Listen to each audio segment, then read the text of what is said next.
Breaking news, folks. Tommy G, YouTube documentarian, is currently wanted and at large for spreading the truth that we at mainstream media don't want you to hear.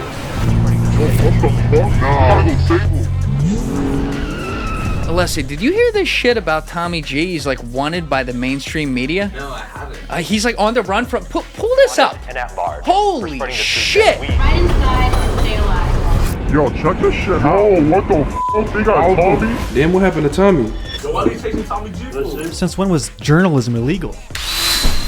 Mainstream media. And at large. Merch, they just got Tommy G! Oh God, we gotta go slide for him, folks. Hey G, let's slide. What the f? You ready, folks? Hey G, let's go.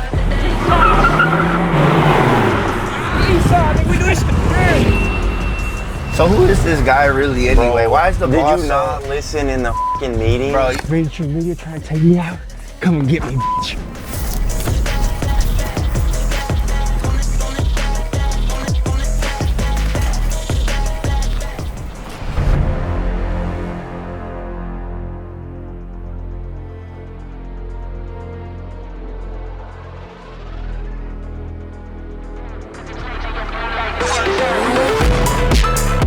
Oh my motherfucker. Okay, easy, Tiger. Easy. Come on. Hey. On a scale of 1 to 10, how wanted would you say you are? Probably a 10. Nobody's more wanted than me. Really? Yeah. I wasn't lying when I said these guys are wanted. Put your guys sit in the car, please. What? No. You sure? Step back real quick. There. Now look. You drive.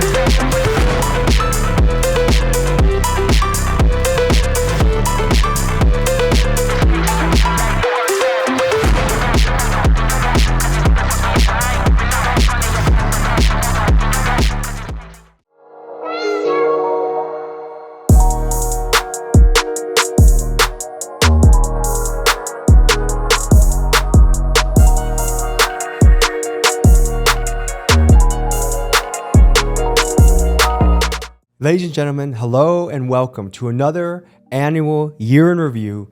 We are covering the wildest and craziest moments of 2024, and boy, there are a lot to pick from. Guys, we got even more cemented in the underworld. We talked to the most wanted drivers in New York, guys like Squeeze Benz. We covered things like how fentanyl gets to America and how it gets sold all around the country. We had a wanted car thief come to Milwaukee and demonstrate how he does his trade. We talked to credit card scammers. We talked to hitmen. But the cool thing about this year is we also started covering the other side of the coin. We talked to presidential candidates. We talked to billionaires. We talked to Navy SEALs. And we really diversified our portfolio. To me, it's important. I don't want you to be able to predict what comes out next week. I want you to get inside access in the world that you may have never seen before. And the year actually started off very interesting because I had a baby. We had a baby boy named Benjamin. He's crawling, he's very close to walking, and that in itself has been an amazing and remarkable journey. Being a dad is it's a bunch of emotions all at once. It's very difficult, but it's also very fun. So guys, again, thank you for allowing me another year of doing this, being a boots on the ground journalist. I feel happy, I feel alive, I feel vibrant, and I feel grateful and lucky. Guys, not every reaction clip can make it in. There are some things I reacted to that just isn't quite right for putting on YouTube. So if you want to see those clips, head to the Patreon. We're building the largest coalition of independent supporters supporting independent journalism. For the first 24 hours of this episode, we have a free Patreon membership tier available. If you want the craziest and best clips, obviously you got to pay. But if you do still want some good shit for free, we have that too. Link is in the description to sign up. We'd love to see you there.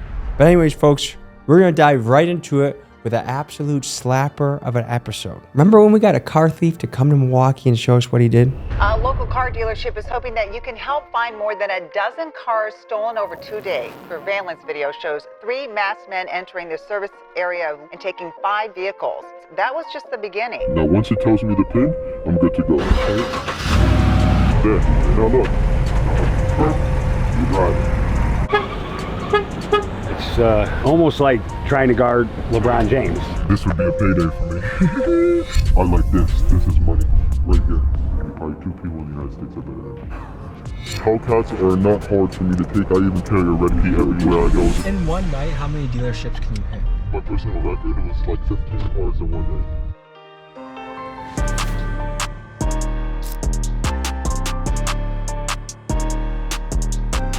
So this one took a lot of convincing. I somehow got a car dealership owner and a car thief to meet and interact. And it was actually a very beautiful experience. I mean, they liked each other a lot. This guy was an absolute wizard. If this guy wasn't busy doing car thieving, he could be an engineer, an IT guy, a scientist. I mean, his brain just understood technical things well. Like right off the bat, you want to figure out if they're legit or not. So to see if this guy was real, I put him to the test with my own car. Here's what happened. You're gonna take my car. Are you gonna damage it at all? Not at all. This is one of the easiest.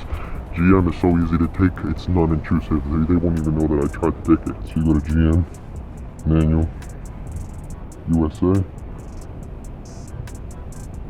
17 to 19, smart key. Let's go give it a whirl.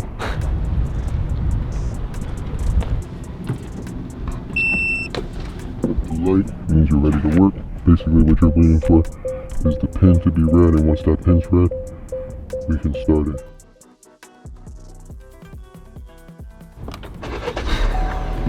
And that's it. That's it. And you see your car even's letting you know, yo, your theft deterrent system's going off. But the car is so broken that we can just take it.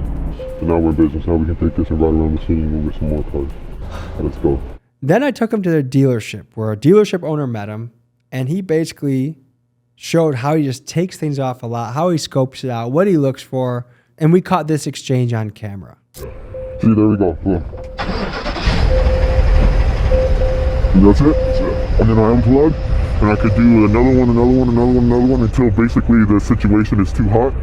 And yeah. Brought you water, I don't know that. Oh, yeah, I appreciate it. Thank you very much. It's really, that's kind of all it is, man. And I could do this as many times as I want, basically. Like, there's no limit to it. The system's never gonna lock up. I could drive this car with just this pad and not anything else. I would not be deterred by the daylight one bit. I would take that broad day. You would take something from this dealership in broad daylight? 100%. Especially respectfully after meeting their employees, I know they're not gonna chase me. So one of the things that's unresolved from the car thief video is the day after we posted the video, one of the dealerships got hit for 4 cars. And people were wondering if I was in on it. There was a TikTok about it. They stole our Z01 Camaro, our white Hellcat, and our Z06 Corvette. And they literally smashed out the side of the building at our store across the street, drove a Hellcat wide-body Charger through the entire building. This is why you don't make viral YouTube videos and talking about stealing cars. Wondering if Felix was in on it. Let's give him a call and see what was going on there. Yo, what's going on, bro?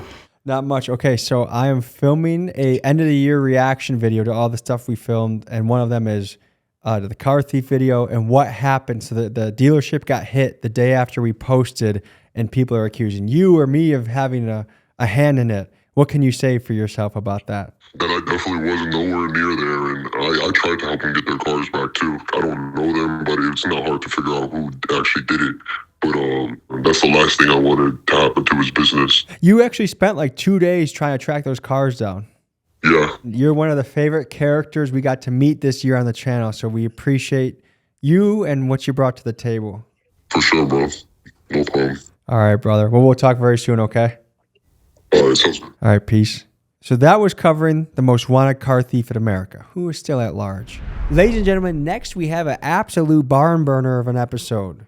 Investigating the most corrupt mayor in America, Miss Tiffany Henyard of Dolton, Illinois. Sir, can you explain to us a little bit? I wanna, you guys step over there on public property.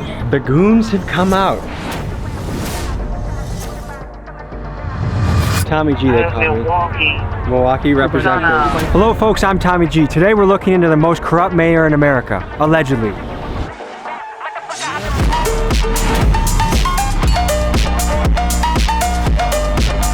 The mayor. Is she a hero or a villain? No. Shit!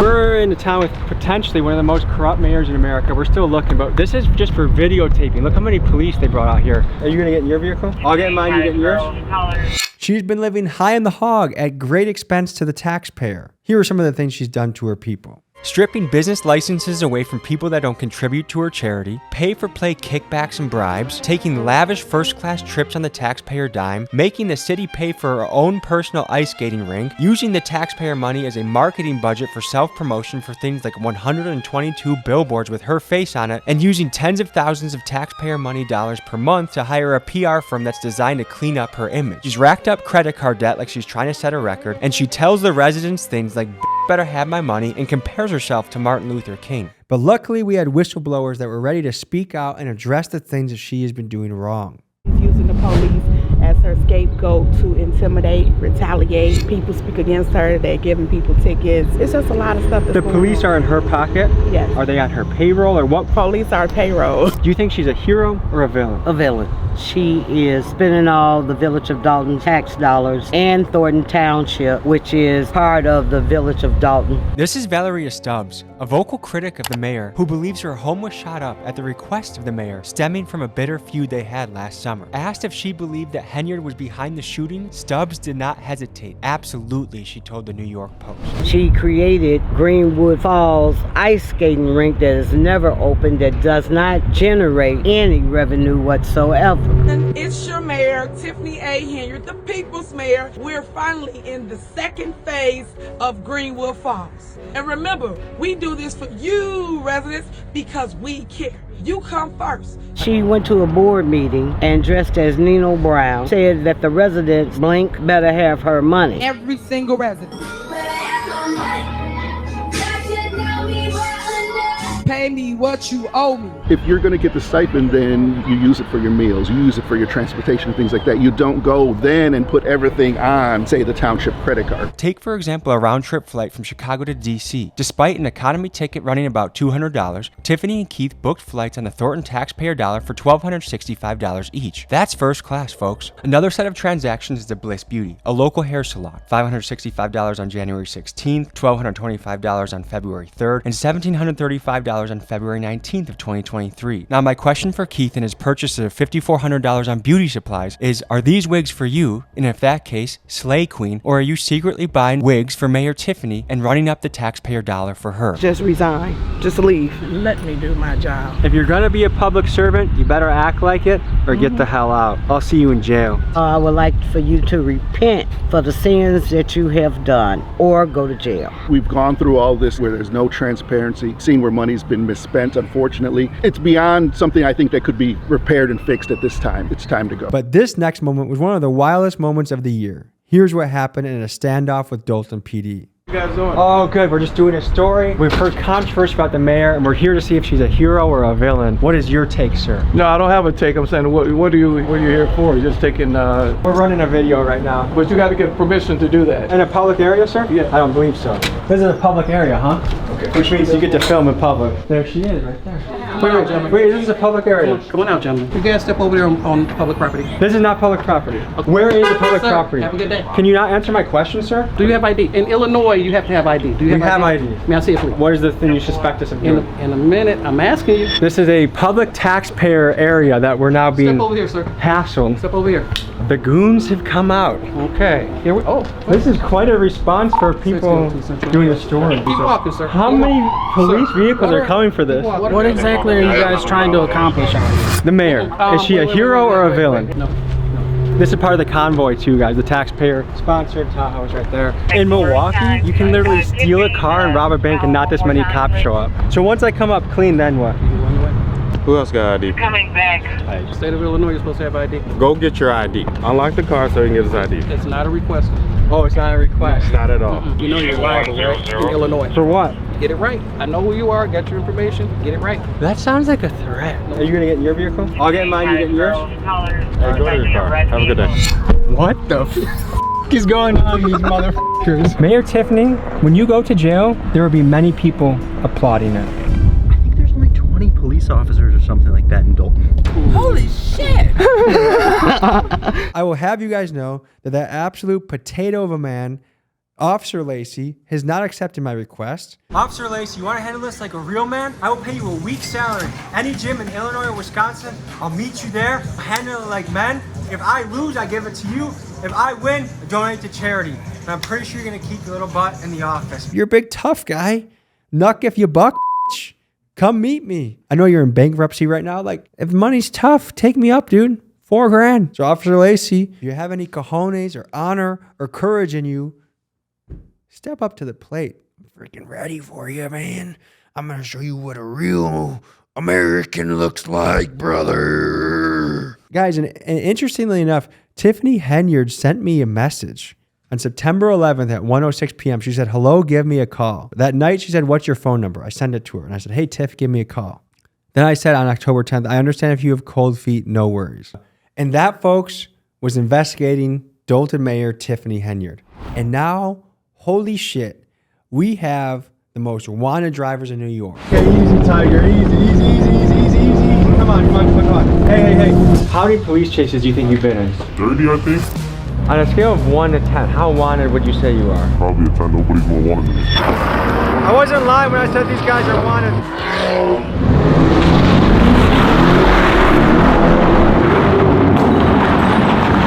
Hello, folks. I'm Tommy G. I'm here with the most wanted drivers in New York.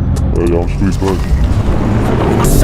Swim team, you already know what's going on. I love NYPD. Swim team, the dream team. So buckle up, folks. This is going to be a wild ride. There are these drivers that do these unbelievable things, driving extremely high speeds, squeeze bends, and wears 981. When I looked at their pages, their driving shocked me. I would describe their videos as daring, dangerous, and reckless. I'm fascinated by the human desire to push limits and go against the grain. Police tried to pull over a car on West 38th Street and 7th Avenue. The driver sped off, slamming into cars, driving on the sidewalk, and even hitting a dining shed. So we met this guy, Squeeze Benz, who's like a mythical underworld creature. He has us meet him in a parking garage, and he's like in this Batmobile Lamborghini Urus revving the engine. Oh my God, dude. What the f*** is this, Batman, dude?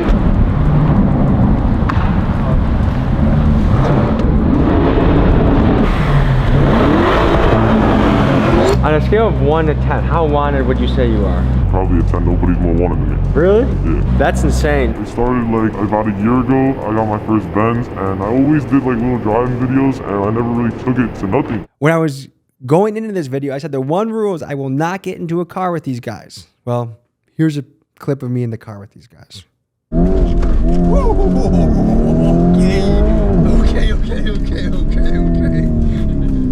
How many people normally out compared to like, am I in the high end of this? Oh my motherfucker. Okay, easy, Tiger. Easy. Come on. Hey. No more. Ooh, that motherfucking made me.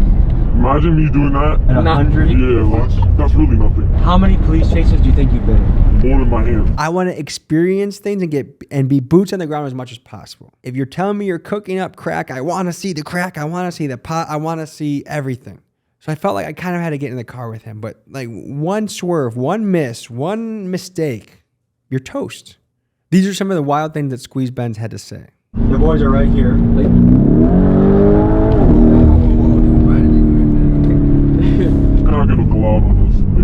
Bro, you know, he was about to get out of his vehicle and you were just about to smack him as he opened up his door. I would have fucking not chill.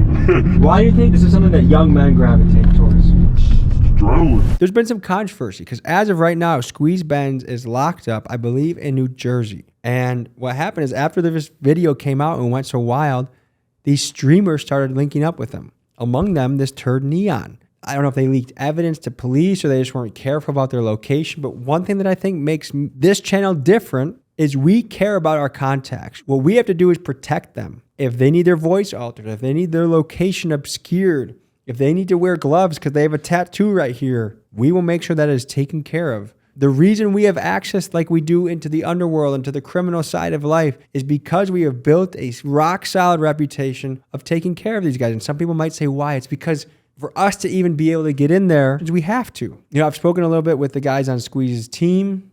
And from what I last heard, he's in good spirits and they have a plan and hopefully he gets out soon. What we've learned in this journey is there's two types of content creators. There are the guys that anything for the content, anything to make their like to get the clicks. They will do it, and they will screw you. They don't care about who they're filming with. They don't care about their connections. They don't care about their reputation. They screw people. And we've met these guys, and we don't work with them. I have a very open book policy. I will help another creator in the space until I have a reason not to. That was the Most Wanted Drivers in New York. That was me with Squeeze Benz, a one-of-one character, a guy that is an absolute treat to film with. Next up, folks, we dive into the world of Mexican OT. He's one of my favorite characters and rappers that have emerged, and it's fun to be there witnessing a guy emerge as a star. We're taking a deep dive into the life of Mexican OT. And the Dub, West Columbia, Texas, baby. Shout out to the Dub. I'm that bad, dope geeked up, filled up like a lab. Hey, y'all 15 fit, perfect in the back. I'm decapitated, anybody hate, I'ma lay him in the blanket and put it in the bitch ass, wipe the sleep, feeling frog, get a leak. I shoot out the teeth, how you roll a song like that is so unique. Ladies and gentlemen, we're doing a documentary for Mexican OT. This was a moment when I felt like I was rolling around with a crime boss. He pulled up in a black Escalade that was bulletproof. How you guys doing? Tommy G. That guy, he's such a fucking idiot. I hate Tommy G. Nah, we just playing that bad man pajama right there. So you got like a caravan, huh? Something like that. You're rolling like the president, dude. We get in there and he still has like those mini TV screens from like the early 2000s, and we're watching unreleased videos of his. Make the perfect woman for me and tell somebody hold me down. I'm out here running these streets. Oh, Brienne. Did you have a really bad breakup? Yeah. Is that based off a true story? Yeah. What was it like getting your heart broken? You suck. What did you learn from that experience? How to deal with shit. This was like last year. One of the toughest periods of my life was getting broken up with, but it ended up opening up more doors that I'm glad it happened. Looking back, I'm glad it happened. Right. So there's a million people that want to be blowing up, be a big rapper. What is your advice to them? It's not for all y'all. If you want rapping, you can't do it, and it just like it straight up don't work for you. You gotta be able to be true with yourself. And if it up shit, it's okay to up. Just everyone that's a winner has lost a lot of time. Man, I feel like that's part of the secret. Bro, yeah, hell yeah, that's the sauce. He reacted to my song that I made in Flint, Michigan, and actually said it was pretty good, which to me was like, holy shit, like. Gorilla in this bitch, they should put me in the zoo. Pandemic flow, you would think I got the flu. First time when I shot that tip. Call me Tom Cruise, cut, that's the scene. Am I crazy? I just spent a lot of That was hard, flying them, that was hard. I appreciate you. A blind dog gets a bone every once in a while, you know what I mean? My pop used to tell me that. Did you write, you freestyle, or you a mixture? I write everything. Were you born in the 90s? 99. They're me, wearing G-Unit. Damn. Pants, G-Unit shirts. So you were about it as a youngin'. I feel like I was grown as right there. I wasn't coming home till like 11 o'clock at night right there. I have no business being on stage with a rapper, but he had me go speak to the crowd, and then I got to witness his show, and he absolutely killed it. Folks, we're here in Chicago. Sold out show. Mexican OT.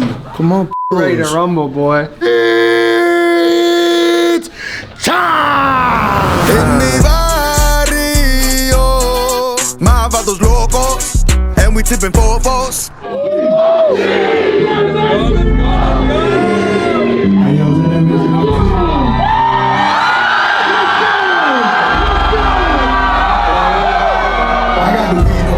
I be smoking that Virgin Mary Jane. That Mexican walk, that Mexican oh, sit on that like you don't know the name. Tommy G, what the f are you, man? Tommy G. Hey, baby. Anything you want to tell Chicago? Ladies and gentlemen, we're doing a documentary for Mexican OT.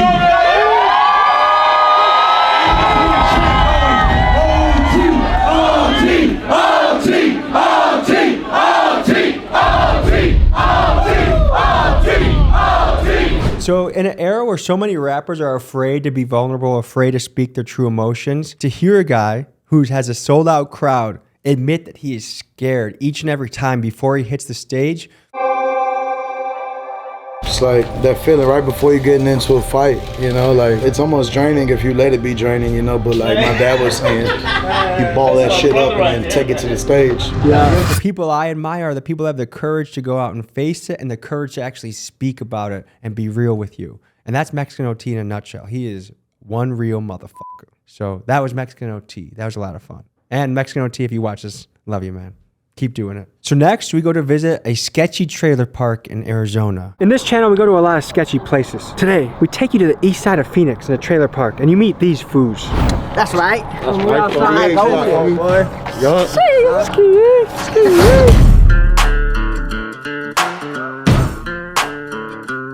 Whoa. Who just showed up? My boy just showed up. How much? is one pill? One pill, like, we charge like a couple bucks. $2? Yeah, like $2. You're walking through this place, there's dogs barking, there's people outside, some people are drinking, some people got guns, and it's a lively area. Tell people where we are and what this place is known for. Right now we on 48th Street, 48th Street McDowell, dog, right here with my dog. I ain't seen him, I just got out of prison and shit, dog. Oh, you're the guy that just got out? Yeah, I just got out. So are you celebrating a little bit today? Well, shit, honestly, rest in peace my mom, dog. She just died a couple days ago, too. A couple days before Thanksgiving, dog. I like your style, dude. What's your name? I'm JP, nice to meet you. Yeah. Nice to meet you. You look like you could do a lot of different professions. What do you do? I do anything from music to boxing and shit. From anything, man. I'm a entrepreneur. I'll be doing everything. Do you guys feel represented in this country? Do you guys feel like the government has your best interest at heart? Nah, fuck that. The government ain't got nobody's back. You know, fuck the government. But at the same time, you call a community, you know, we gonna handle this shit. Like, we got everybody around here. This bitch, we got here someone by Jack, someone by the Circle K. Like, everybody's fucking connected here. But what really stood out to me is just behind the trailer park, homeless people living in these little encampments. One of my childhood friends right here. My sister's friend. Really? Yeah, the other day I was right here at 7-Eleven getting some milk and shit. And I seen her like standing over there at the bus stop with her fucking ass out like this. And she was, not for reals, man. She be doing that shit, man. I had to call her dad. Her dad came and fucking real big ass commotion over here. It kind of broke my heart, you know, knowing that I knew that little girl since she was little, you know. Your folks know you're out here? Oh, yeah. And they don't? Yeah, but I don't talk to them anymore. People say on the news, like, it's as easy as one hit can change your life. Is it like that? Let's say a couple hits can change your life, not just one. Because I know Arizona, a lot of stuff comes over the border and hits here. And is it hard to know what you're getting from the dealer because everything is mixed up and stomped down with different shit? Yeah. What is that like? I've heard homies say like they were getting clear and they were getting, next thing you know is Fetty powder. One person I knew fell out over that shit, like literally hit it just because he ain't never done Fetty powder before. To me, this was just a snapshot of what is happening all across America. You have cities where when you pay rent somewhere, you don't expect to be just next to a homeless guy. But then you have all these cities and trailer parks and hoods and places where on top of paying your rent, you also have to pay the tax of being around homeless people all the time. I feel for the parents that are raising their kids out there and just want the best for them and want a better future. That was visiting the most sketchy trailer park in Arizona. Next, we get to meet an absolute legend in the hip hop game, but he's never released a song. The man I'm talking about is Johnny Dane. You're one of the most famous guys in hip hop, but you're not even a rapper. Does that blow your mind? I'm a trapper. No, just Hello folks, I'm Tommy G. Today, we're reporting live on an American legend, entrepreneur, and the king of bling bling, Johnny Dane himself. So stay tuned, buckle up, we're gonna give you the inside scoop. Actually, hold on. Tommy, he's pulling up. My people are telling me Johnny Dane's pulling up right now in his Lambo. All right, we're gonna go down to the scene and show you what's going on.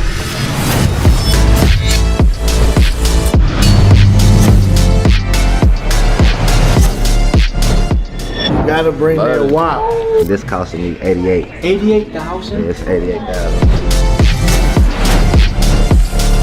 Yeah, man, boy. I never tell the stories ever in YouTube. I mean, the man has made grills for Drake, Beyonce, Jay-Z, Justin Bieber. I mean, pretty much he is the grill guy. Him and Paul Wall brought grills to the public consciousness in the early 2000s, and now it is a status symbol and a flex whether you are a hustler or a rapper. Johnny Dane is the guy you go to in Texas. The first moment that really impressed me was we pulled up to him when he was going to go on a Vietnamese news channel. Pulls up in this yellow Lamborghini, flexed out, has a suit on, looking fresh as can be. The man has charisma, confidence, and just like that winning energy. How you doing, man? It's good to see y'all. How you doing? You might be the most handsome man in Houston with a fit like that, man. Hell yeah, you know, I'll be on your YouTube today, so I make sure I'm looking good. And what are we doing here today, Johnny? I'm just having some Vietnamese interview. They kind of like podcast. It's a big TV channel. Yeah.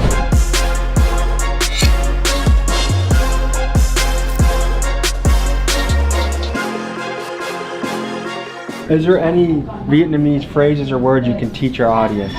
That's the most common teaching people on, no, it's just the best one. It's not something I should say to a lady, right? No. If I see a rival in the street, I can say, and they you right away. How do you say, hello, my name is Johnny Dane in Vietnamese? Chào bạn, tôi tên là...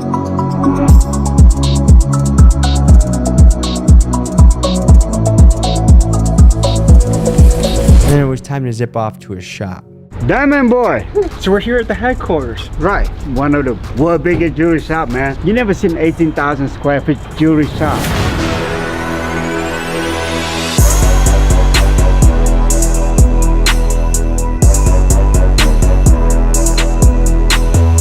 What stood out to me when we pulled up to his shop is we had 3 rappers assemble. My friend Certified Trapper and Peso Peso, and then their guy Sauce Gohan. And I'm going through asking them how much they have spent on jewelry. And the numbers you hear blow my mind. This 35, this 30, so that's 65,000. A lot of money, man. This 60,000. A lot of money. So now that's 125,000. My grill 40, that's 165,000. This 50, so that's 210,000. And then I got way more jewelry at home. That to me is so crazy. I don't know if I'm Tommy P, Tommy Peasant, but that to me is like, that's a lot of money. It is a lot of money. Who are we with right now? I'm Certified Trapper. What pieces you got from Johnny Day? I got these. I got some earrings, my shit in the car. I got this chain right here. 10,000 for this little piece right here. This from Hutch right here. I got 2 pairs of these, 2 pairs of grills. So that's like 30 for these. I lost the other pair, so 30 on them. Paid 3 G's for the glasses, 4 G's, so 7 G's for these. Is this stuff insured? No. This one right here, 57,000. Does your accountant ever say, dude, you gotta relax? I'm my own accountant. Like, I'm from the streets still. I'm still in the streets. I still do my own account. My tab at Johnny Dang around like 87, 90,000. What about jewelry in total? Because I see you got a watch on too. This is a pattern. This costing me 88. 88,000? Yeah, it's 88,000. This is a diamond bracelet gifted from Sauce Walker, and this costed him 13,000. This was 4,000. Johnny Dang got my set in the back. Cuban link, that was about 100,000. You're close to what, 300,000 in jewelry? I got the TSF chain, that was 20,000. And I got my Deuce 5 pendant. So that chain about $60,000. There's conflicts. I want to see these guys do well. I want to see these guys enjoy themselves with their money, but I also don't want to see these guys go broke. The kind of money they get it when they are signed can be life-changing money if used in the right way. Guys, when we look at Johnny Dane, I think he's a real-life, breathing example that the American dream is possible and real. If he can make it working for almost nothing when he first comes to America, fixing watches in a flea market, to being an empire, a name, a brand, that should excite you that you can get up, you can make it happen, just like anyone who comes to this country can. So Johnny Dane, guys, one of the heroes and entrepreneurs we met this year, and a very positive guy to walk away from his story feeling good and optimistic. So that was looking at the life of Johnny Dane. Next, folks, we go to the Bay Area in California, and we visit with an Afghan street gang. I'm Tommy G. I'm here with the tribe, Afghan street gang. Represent, baby. Get OG, big homie right here. We ain't the same, you was in school, I caught a body for this state, and I came back and went to school, and I stayed. You getting them crispy before prayer? Did the race, had UAV, still got away. I'm surprised and catch a L, and I'm still. I got an ankle monitor, I'm fresh off bail, and I'm on probation, you feel me? Is this guy about to fight? Now, at the time of doing this, we were just about to go to Afghanistan, which we backed out of that trip. The only trip we ever backed out of, because I felt like World War III was brewing at the time, and I felt like that wasn't a place I wanted to get stuck if war broke out. But we meet these guys. They're like, the first place that we should show up is the mosque for Friday prayer.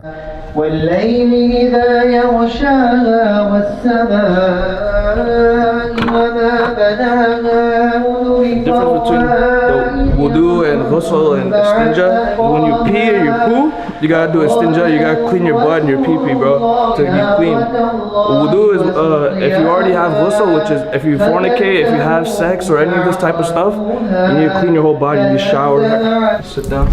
You wash your hands 3 times, say bismillah. You get a cup of water in your hand. Half of it goes in your mouth, half of it goes in your nose. You said in your nose? Yeah, clean it. Okay. Gonna go for it.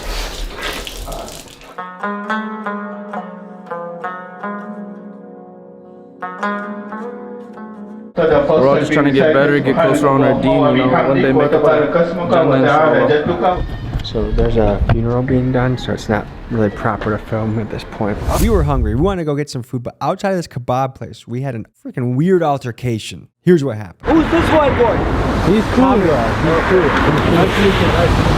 Who's this white boy?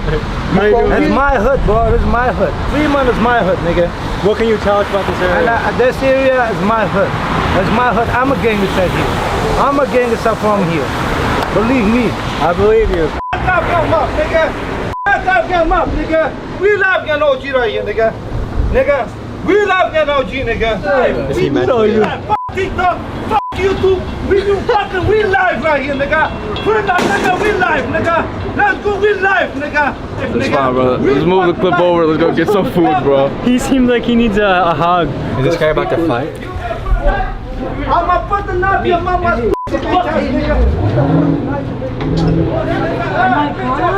Someone just pulled a knife. Is this guy okay? Yeah, film it. Get him on film. Yeah, please record it. Like, because, dude, that's why the Bitch ass nigga! You bitch nigga! I'ma put the knife in your mama's pussy! Nigga, you Afghan, I cuss your mama, nigga! Come and stop me, nigga! Come and stop me, bitch ass nigga! That was definitely a tense situation. And a lot of people commented that this Afghan street gang was like a bunch of or something. I can't tell you exactly what it was, but I saw actual video of things that were like, these guys were absolute threats. That was visiting the Afghan street gang. Next, folks, we take you to the theft capital of America, San Francisco, where bipping and boosting is prevalent. Dude! We call that a stole. He ain't buy that. Across the country, people are talking about crime in the Bay Area, specifically San Francisco. We're in San Francisco, theft capital of the world. It's getting crazy out here.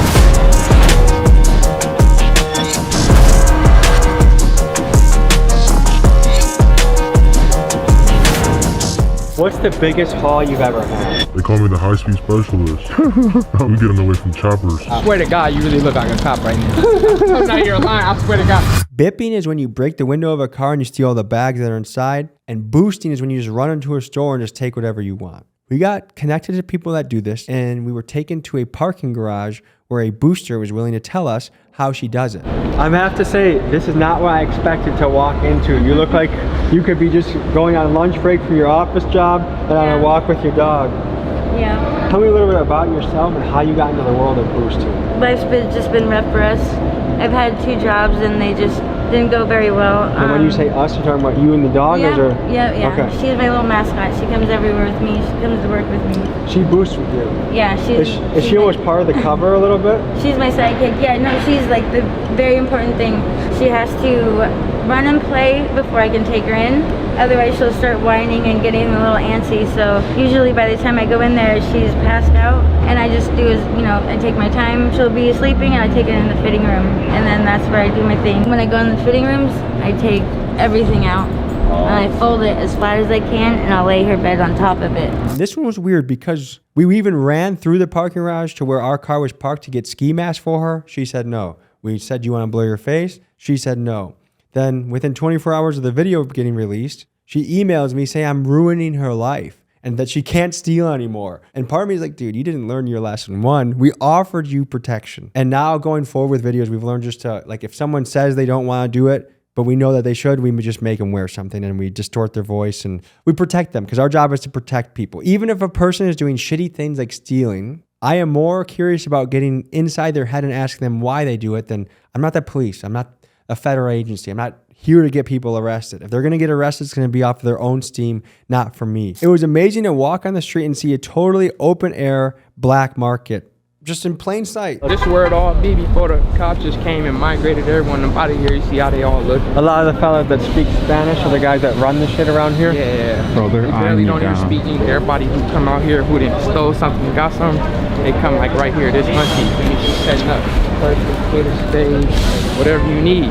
So if I want to get a Patagonia jacket, Nikes, this is the spot to come. This is the spot. See, everything was just all laid out and set up on the floor until the cops just came like 5 minutes away. Then you said you'll get it by tomorrow? Whatever you need, straight up. There was clearly just stolen goods from block to block and no one cared. The guys that were doing the organized crime side of it, they kept an eye on us because there was 2 kind of competing factions. Like the Mexicans ran a side of it, the Hondurans ran another side of it. And they didn't want this being filmed, which I can understand if you're in that business. A lot of people around here don't understand, like there's gangs around here that tax all these people selling out here too. If you don't pay them that money for that tax that they're asking for, then they jump you and take your stuff. Certain areas are gang territory. So far, what I see in San Francisco, that is not a place I would want to move. You got the lean, that's one of the signs right there is the... You just walk by get in contact with it. This is the corner we had to pee in 2 minutes ago. It's easy to notice some of the major effects of theft, like retail stores leaving, but some of the minor things I noticed is it's damn near impossible to find a bathroom to pee in San Francisco. Business owners just don't want to deal with homeless people going in their bathrooms and doing God knows what. And the result of this is I almost pissed my pants a few times in San Francisco. I hope San Francisco can rebound because it truly is a special place. So folks, that was a look into the theft capital of America. So folks, this was a fun episode. We dove into the Houston Crips and also rap legend Maxo Kream. Ladies and gentlemen, my name is Tommy G. I'm here in Houston with Maxo Kream and the boys. Yeah,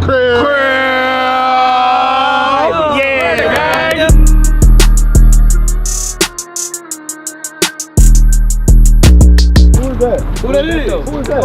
Hey, who you is?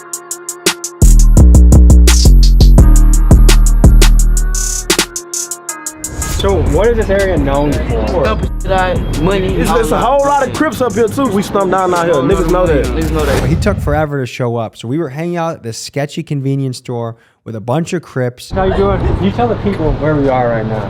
Man, we on the block, man. We on the Sunny's 12600. We on the block right now. What side of Houston are we on right now? Man, we in A-League, SWAT. Are you guys in Maxo's crew? Yeah, big KCG shit, Persona shit, lockup gang shit, 1021. You said KCG? Yeah, Cream Clear gang. The squad name is Lockup? Yeah. Oh, that's us, Lockup. You know, the music entertainment. Maxo Persona Money. Is it Lockup what you're trying to avoid? Yeah, that's what we're trying to avoid, but it's a saying like they could be out there slapping us, oh y'all locking. Or you could be arguing with your girl, oh they over there locking. Then Maxo Kream pulls up in a Lamborghini Urus. Oh, nah, what's cracking? What's cracking? What's up, brother? Tommy. I thought you was TY, nigga. You out here looking taller than this. Woo! I've been doing push-ups on steroids too, you know. Oh, yeah? What can you tell the people about this area? I grew up over here, shit. This the hub, like my whole family from right here, like my Aunt Trish. Y'all know Lindo C? He claimed the West, but that nigga really from Brookstone back here. And then I'm from back here, Bedford North, on the other side of Happy Home, like the better part. You got Happy Homes and duplexes. You got the other side that's like by Sonat. That's where I'm from. And then he proceeds to tell us how he beat a RICO case, which is nearly impossible to do. He and 7 members of his crew were raided on various charges. He posted the $200,000 bail and maintained his innocence the whole way. In 2018, things swung his way and he celebrated by posting an Instagram caption that said, "Laws hit me with the RICO, but my attorney had the cheat code." Hell yeah, Maxo. You know what I'm saying? But I always get you a paid lawyer. Shot my boy Ken Schaefer, man. That nigga charged me $100K for my case.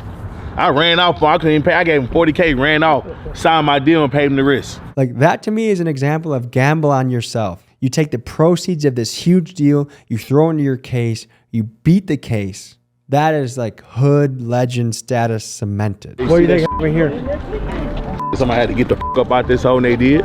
We have to have some sort of understanding for these kids growing up in these wild areas. If you invest in yourself and chase your dreams, I really believe anybody, I mean, look at the Johnny Dane story. Anybody can make it in America. So folks, that was the Crips of Houston. We visited the Gila Reservation in Arizona, kind of near Phoenix. There's a lot of murders that haven't been solved. A lot of people have been out here and they never find anybody who did it. Police shooting in the valley. By our count, it is the 28th time this year. We know the FBI is also involved in this case since it's on Gila River Indian Community land.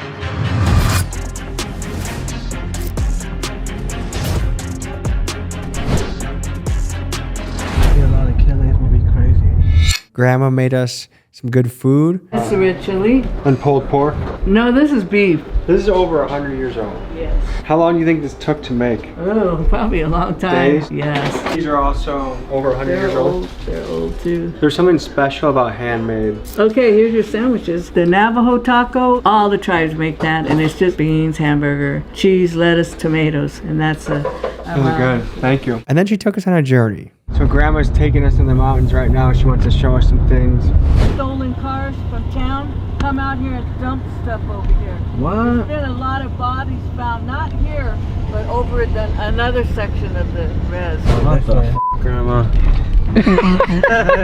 Grandma was going off-roading and we were in the middle of nowhere. So I want to hear more about the bodies because you just casually said that and I feel like I want to touch on that a little bit more. A lot of people come from Phoenix, and because we're so far out here and there's nothing over here, I mean, you know, so people come and dump bodies. You know, another conversation I had with an expert serial killer tracker where they have a map of America, the Murder Accountability Project. The man's name is Thomas Hargrove. He thinks there might be someone active in the Phoenix area. And partially it's because they have access to native reservations where you can dump a body and it might not get looked into. Folks, I want you to get to know Big Mike. This is Big Mike. You got 28 years sobriety. Yeah. Congratulations. Thank you. What made you start that journey? 93, I lost my brother up the road here. He got hit. We were going up to go get some more beer and everything like that. We're coming back and we were just coming up the road here. Just on the other side, there were those houses on that side began. This people hit a horse. You know, the woman, you could see where she hit the windshield. Her face is all bloody. As we were going by, the door on the driver's side was open and there was a guy laying on. So I told my cousin, you know, pull up behind him. They pulled up behind. My brother already jumped out and he ran over there. Just when I got out, I heard my brother go to the other side and he was checking on the woman. And I heard my cousin yelling out, "Chris, look out, there's a car coming, there's a car coming." And then next thing I know, my brother was standing with the door here and he was waving his hands like this. Well, they missed the car, but they hit him right there. And it just went over him and everything like that. Brains, blood and everything like that. And I was over him like this. I was laying on top of him like this and I kept telling him, you know, don't leave me, I need you. I ended up getting deep into drugs. I didn't give a shit about anymore. The final point came was that one night, I guess we were sitting there drinking and everything like that. And I was sitting there rolling up joints, sprinkling with coke. Like that, rolling them up, getting ready to smoke. And after that, I got sick. I mean, I almost died. And that's what kind of snapped. Leads sweat lodges and religious ceremonies. And to me, that's something that I really want to do. I want to do a sweat lodge at a reservation. That was the Gila Reservation. To all the people there, thanks for having us. Thank you for inviting me. I appreciate it. And now, this one was absolutely bonkers. Getting to go a day in the life with mercenaries. You eat it, bro. Contact! Don't move! Stop! Drop your weapon! Drop your weapon! You motherfucker! Tommy, we got captured, dude. Hello, folks. I'm Tommy G, and today we're training with mercenaries. Welcome to Redwater, boys. This is why I created Redwater. I wanted a place for all of us to feel like a family. You know, a lot of veterans, when they get out, and cops when they retire, you know, they lose that brotherhood, and that's what I wanted. I wanted to build a brotherhood.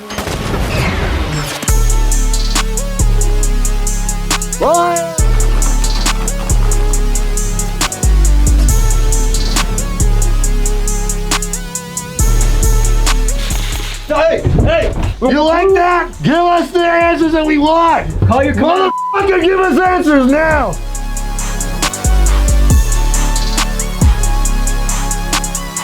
There's this group called Redwater. We got invited into a compound. And let me just give you an idea of what these guys were like. This is what we're talking about here.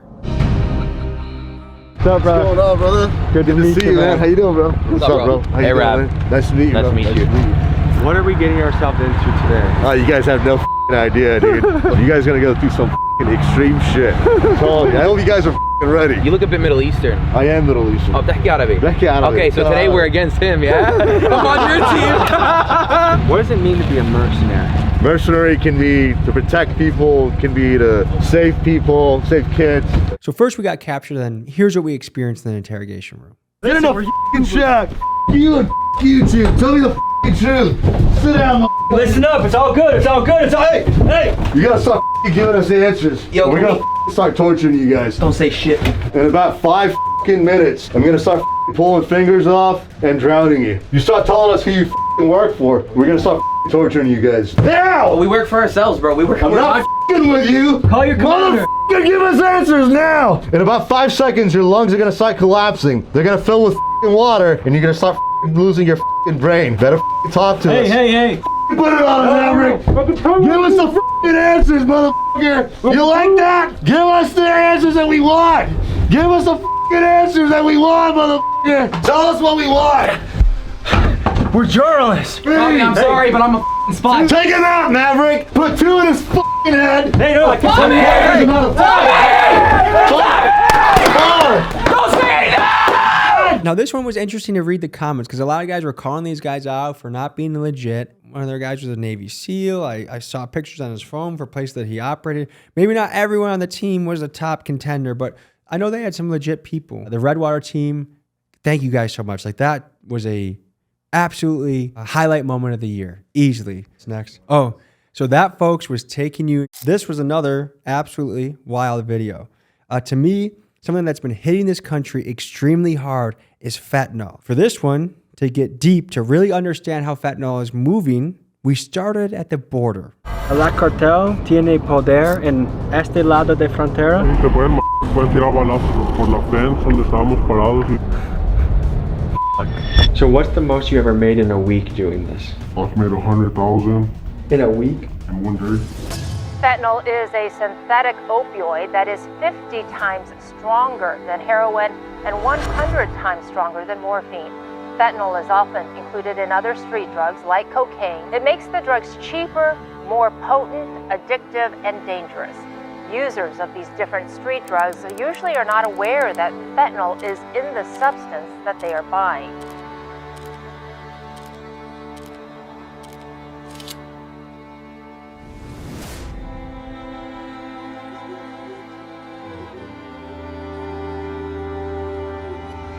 No better place to start than the border.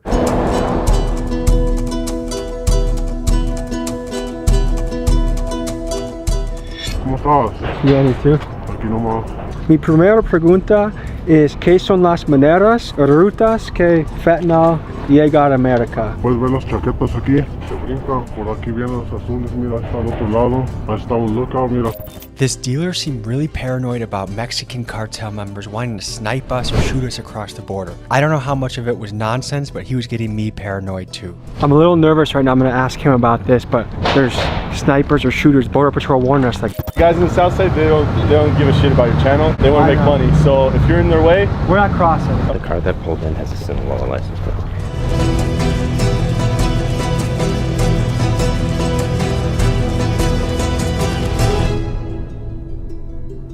There's a lot of scary moments this year, but this just comes to mind as like a moment that I was pretty paranoid while filming.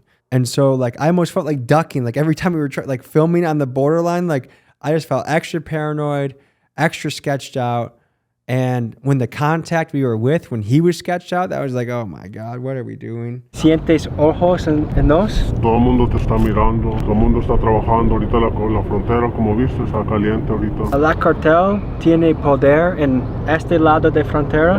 Por todos lados está Chicago, Nueva York, tienen poder por todos lados. Ellos tienen el poder a asesinato en Estados Unidos. Sí, te pueden tirar balazos por la fence donde estábamos parados y tú pueden tirar balazos por ahí. Next, we move one step deeper into Arizona to see how fentanyl is impacting a town only a couple hours from the border, Tucson.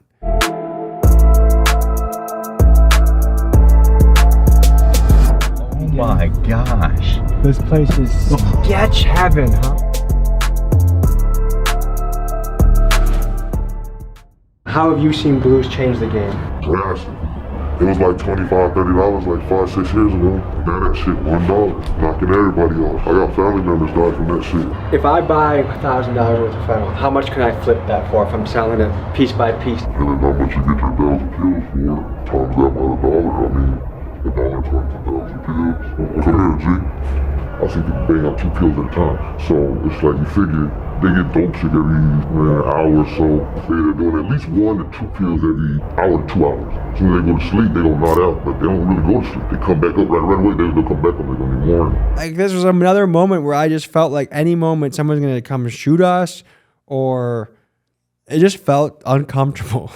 Where do you guys view yourself on the scale of good and evil? Hard to go. That was another experience where it was like when we were pulling out of the parking lot, I was like, okay, mission accomplished. We did it. We're happy. We're not coming back here ever again. So for this next scene, we went to an undisclosed location in a normal looking apartment complex, and we talked to a man who claimed to be sending thousands of fentanyl pills all around the country. So man, this is a postman, the local postman. One of the things that we're covering in this video is how fentanyl, the blue pill, makes it all around to American cities across the country. How many drugs do you think go through the post office every year? It's easy to get at least about 1 million pills through. It all depends on who you go to and who is going through. All right, let's see how this is done. So how long have you been in this business? 2 years. Does it make you nervous? It gets me nervous, but you know, a lot of people do this. You know, a lot of this pays the bill, so you know, people gotta do it. So you need your box like this. Usually you put a towel. Basically, you put it in there like this. And get your box. Product in hand. Boats. People kind of asked, like, a guy like this, is he evil? Let's play some of his clips. People don't want to quit. There's some people that rather do this. There's people that don't want to. There's some people that don't want to get no help. This is their way out. A lot of people say fentanyl's killing the streets. There's some people that'll tell you fentanyl's saving them. So do you have any sort of moral anxiety about what you do? No, not really. One thing that I've come to learn doing these videos is there's not one person I've bumped into that I think this guy is evil. Even this guy.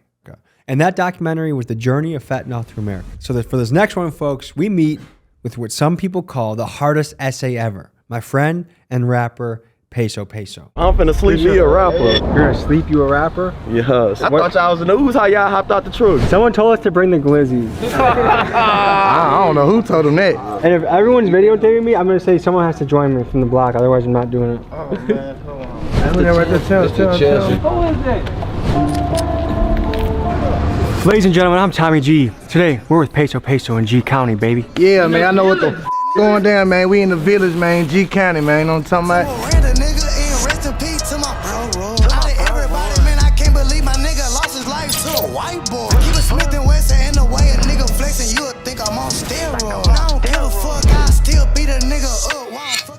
Sauce, you don't look like you got a scratch on you. I heard you had a collision. Listen, the universe, yeah, it was.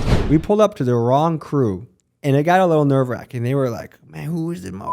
We're pulling up before Peso Peso's gotten here. Sometimes when you pull up, it's like, holy shit. Who are you, white boy? Or who are you, boy? They call this G County. Yeah. What's the local news channel around here? I-45. Reporter live from I-45. Oh, we ain't. And this... So I don't know if that was them. And they did not seem like they were too fond of the camera. But when we finally got in the projects, like we're surrounded by there's probably 15, 20, maybe even 30 guys around. And I have hot dogs. Here's what happened. We brought a present for you. Someone told us to bring the glizzies. I don't know who told them that. I'll eat a glizzy if someone else eats one with me. I'm not gonna be the only guy eating a glizzy. You gotta show us how you do it. And if everyone's videotaping me, I'm gonna say someone has to join me from the block, otherwise I'm not doing it. Oh man, hold on. I got 3 glizzies here. I need one person to join me. We got a volunteer? Yeah, volunteer. Something going on. What's wrong with this weenie? No, this is 100% beef. Where you buy that? Gas station. So why you want somebody to eat this with you? People are scared to eat glizzies, and I'm trying to break the stereotype of glizzies. A what? Hot dogs. One small step for man, one giant leap for mankind. Here we go. These guys were not feeling the hot dog jokes, but it's part of trying to be funny. And most of the time, if you take the risk, it'll pay off. But that time, it didn't. Like, this is what I said to Certified Trapper afterwards. Getting the impression I should never come back here ever again in my life. It's cool. So, folks, that was meeting the hardest essay ever, Peso Peso. Next, folks, we go to New York to hang out with arguably the most dangerous gang in the city. Who are the Trinitarios? Dangerous, notorious. You can search it out. We're the most dangerous gang. It is a Dominican gang the NYPD has been watching and fighting for years. Ladies and gentlemen, I'm Tommy G. I'm in Hunts Point, the most dangerous neighborhood in New York, and today I'm with the Trinitarios. Fucking big 3D pizza, you heard? Gangsta. No Tuesday, I'm aiming for tacos. Spit through and I'm looking for Vato. DPK, all them niggas is shot though. Twin top when I'm looking for Flacco. When I run in the X, but I have my paper. I'ma sit on that block like a kid. DPK, nigga. Popo. Yeah. Popo. No. Plátano con salami. Isn't that sus? Are you guys tricking me right now? No. Here's a feel of what these guys were like. We're in the Bronx, going to Hunts Point, which is one of the most dangerous places. We just got done being in Hartford, Connecticut, exploring why gun violence is escalating and getting out of control, and now we're here in New York, meeting with a squad called the Trinitarios, which I don't know if you ever heard of them, but people have been emailing me about them. Somehow we got connected with some guys, and so we're looking to get into it. How you doing? We're pulling up to the scene, and the boys are already here. Yo, KB? I'm the one you was texting. Yes. Bro. How you doing, bro? How you been, gang? Good to meet you guys. Good to meet you. Good to meet you. Good to meet you. What's wrong? What's up? Oh, I talked to you on the phone too. I have to piss my pants. Is there a bathroom around the corner? I'm gonna tell you right now. Go to the laundry. Use the bathroom. The laundry. Okay. What do you want to go to the dungeon? The dungeon? Yeah. Whoa. This looks like the Jewish synagogue shit. A secret tunnel built under a famous synagogue in Brooklyn. 60-foot tunnel was found right underneath the Chabad Lubavitch World Headquarters in Crown Heights. If you guys don't hear from me in 10 minutes, come get me, alright? I got you, you heard? I got you. I'll stay in there, nigga. This is the New York experience right here. I'm pissing in the dungeon. I'll see you guys in a second. Let's see who put the niggas we don't like. much does rent go for down there? I'm ready to move in. That's probably like $50 an hour, son. Other people, where the hell are we right now? It's Point Gilbert, right there. G-Block. No, not F block, not H block. What is G block known for? Listen, man, Google it. It's a bad place, but we from here, so we try to, you know, make it good. Now, something that was different here than most of the dangerous groups we go around, like let's say the St. Louis guys. Those guys, I was constantly scared that there was going to be a drive-by or bad things were going to happen. But with the Trinitarios, there was a lot more family feeling. Like, I didn't feel nervous at all on their block. They ran such a wide area and there was 0 ops. So it was actually a pretty comfortable experience. And they were very nice guys. And I think that's an interesting thing. Is like, I guarantee you, people in that crew have caught bodies. There's people in that crew that have stabbed people. There's people in that crew that do illegal things. When you get these guys in a safe environment, a lot of them are pretty good people. Like I wonder in that area, what percentage of young men go the street route or the 9-to-5 route? You have to overcome such a large amount of peer pressure to go the good path that most people don't overcome it, or they don't want to overcome it. So that, folks, were the Trinitarios, the most dangerous gang in New York. So next, folks, we go to San Francisco to explore the Tenderloin, a neighborhood where there's an open-air drug market. If we wanted to buy fentanyl, how easy would it be to find around here? It's easy. The homeless pooping, that's like inevitable down here. You're gonna see that every 5 feet type. Very rare footage. I ain't never seen this shit before. San Francisco's Tenderloin neighborhood is at the heart of the narrative about the city. Drugs, homelessness, crime. Ladies and gentlemen, we're in San Francisco, an open-air drug market of the Tenderloin, here to show you the fentanyl crisis and what's going on.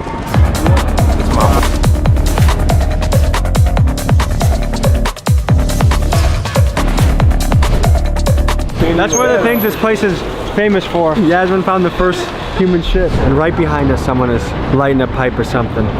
Like, what has happened in society that we're living in this rich area in San Francisco and there is poop everywhere? Arguably the human poo capital of America. They even apparently have an app here in San Francisco that tracks where human poo is so you don't step in it on the street. 14,597 calls about piles of poo.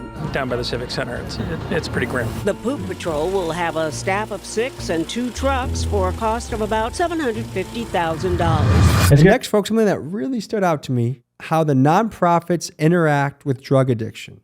You have these very well-funded nonprofits that are actively giving needles and pipes and other things out to these addicts, which to me sounds insane. That's like taking a fat person and taking them outside of a McDonald's in the parking lot and having them look at cheeseburgers and be like, but you can't eat it. But we're going to give you the cheeseburger, but you can't eat it. Like, how is that helping? Welcome to San Francisco, brother. Thank you.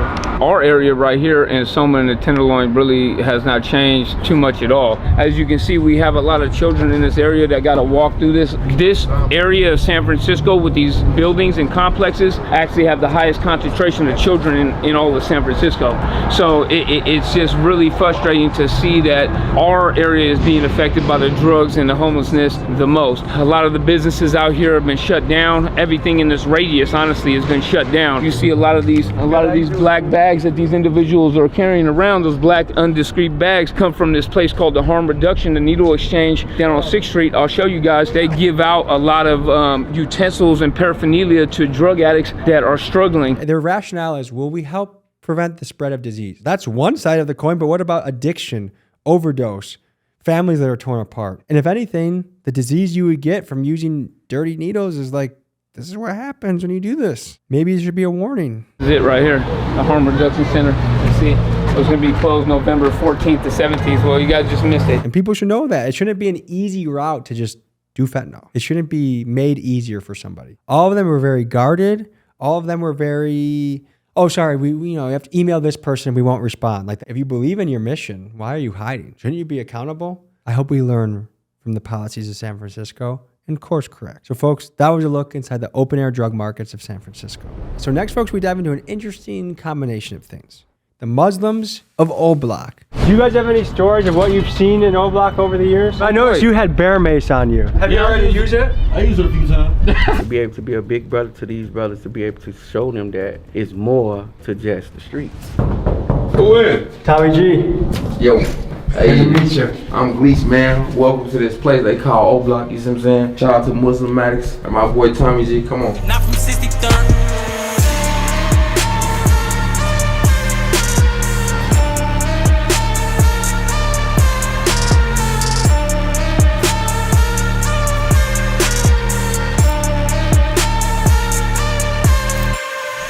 you think you ever want to go on a pilgrimage to Saudi Arabia? I'm going to Saudi Arabia. You are? Man, I'm going to Mecca, touch the Kaaba, all that. Yeah? Yeah, I'll be there. As of recently, a Muslim movement has picked up steam, and part of me thinks it's very encouraging because the messages of Islam, peace and brotherhood and respect and dignity, and leaders like this. How you doing, brother? Finally to meet you, man. Yeah, I'm excited, man. Thanks so much. Tell the people who you are. Man, I'm Sadiq Ali, man, down here. You're at Bar Here Imports at 321 East Spurgeon Road, Chicago, Illinois, 60653 with my man Tommy the G. Yeah. Here. This is Sadiq Ali. Long ago, he used to hustle in the streets. Now he's dedicated his life to religion and runs a group called Muslimmatics where he guides people on their journey in Islam. If you'd like to get more involved with Islam in Chicago, his link is in my description. Come on. You have a very peaceful and relaxed presence about you. I'm very peaceful and very relaxed. That's a good aura to have. And it's Friday. Tell the people what's special about Friday. Friday is our holy day, Muslim holy day. Friday is Jumu'ah Friday. Alhamdulillah, we all come together. And it's the last Friday of Ramadan, so it's kind of special. Everybody's going to be packed down here. It's just beginning. We're starting in about another 30 minutes or so. The other side of things, you wonder if it's kind of a ruse, a front, if you will. I mean, with the majority of this video, we were talking to one of King Vong's best friends. And if you know what King Vong did, the man was a hood serial killer. King Von. They just call me Glee. They just made the name. Okay, I'll run with it. Is Von looked at as a hero or a villain? Von is a hero. Yeah. Everybody always looking at somebody bad. He a hero though. Because some people love him for who he was as a rapper. Some people are like, that guy was a serial killer. Nah, he ain't no killer at all. That's a good guy, man. He made everybody really start loving each other. I didn't realize Gleesh and Vaughn had been close friends when I asked this question, but let me give you some background as to why I asked about Vaughn. By many within O-Block in Chicago, Vaughn was heralded as a rap hero who broke out the mold of poverty and launched himself into superstardom. Got a drop on this flexing nigga. He from Tennessee. His lyrics stood out for both his fantastic storytelling ability and the extreme violence of his words. So folks, here's something you probably didn't know about O-Block. It's actually a gated community. Which hit the camera so we walk in. So we get past security.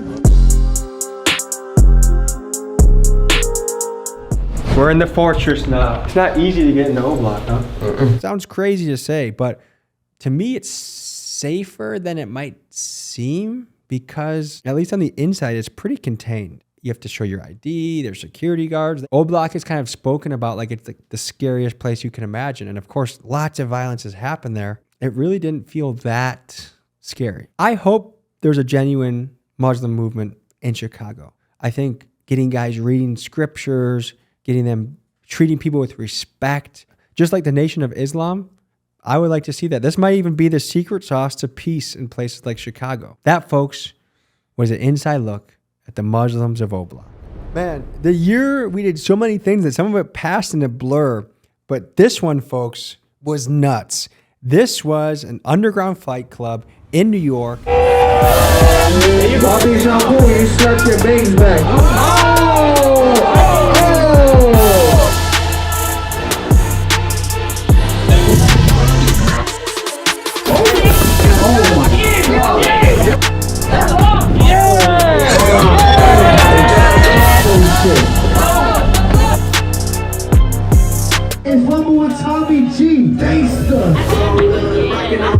These guys fought in an empty truck trailer in the parking lot of a strip club. Man, this one was super fun. Here are some of the highlights of the action that you get to see.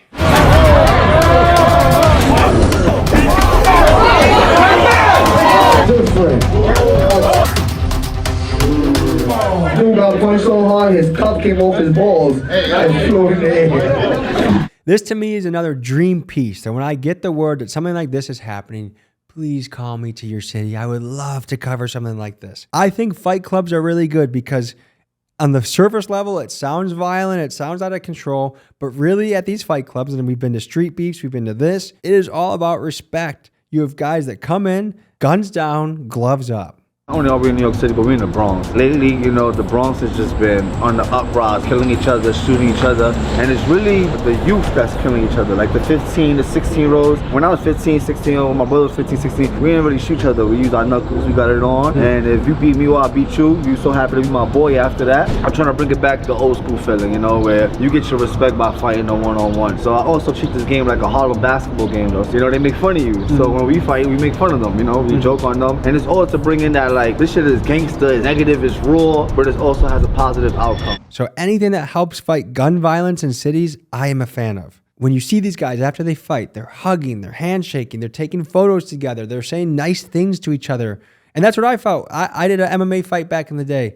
It's kill or be killed at that moment. But as soon as that ends, as soon as the bell is over and your hand gets raised, shake hands, like, oh man, like you're like long lost brothers. It's weird how fighting brings people close. It's one of those weird paradoxes of the world.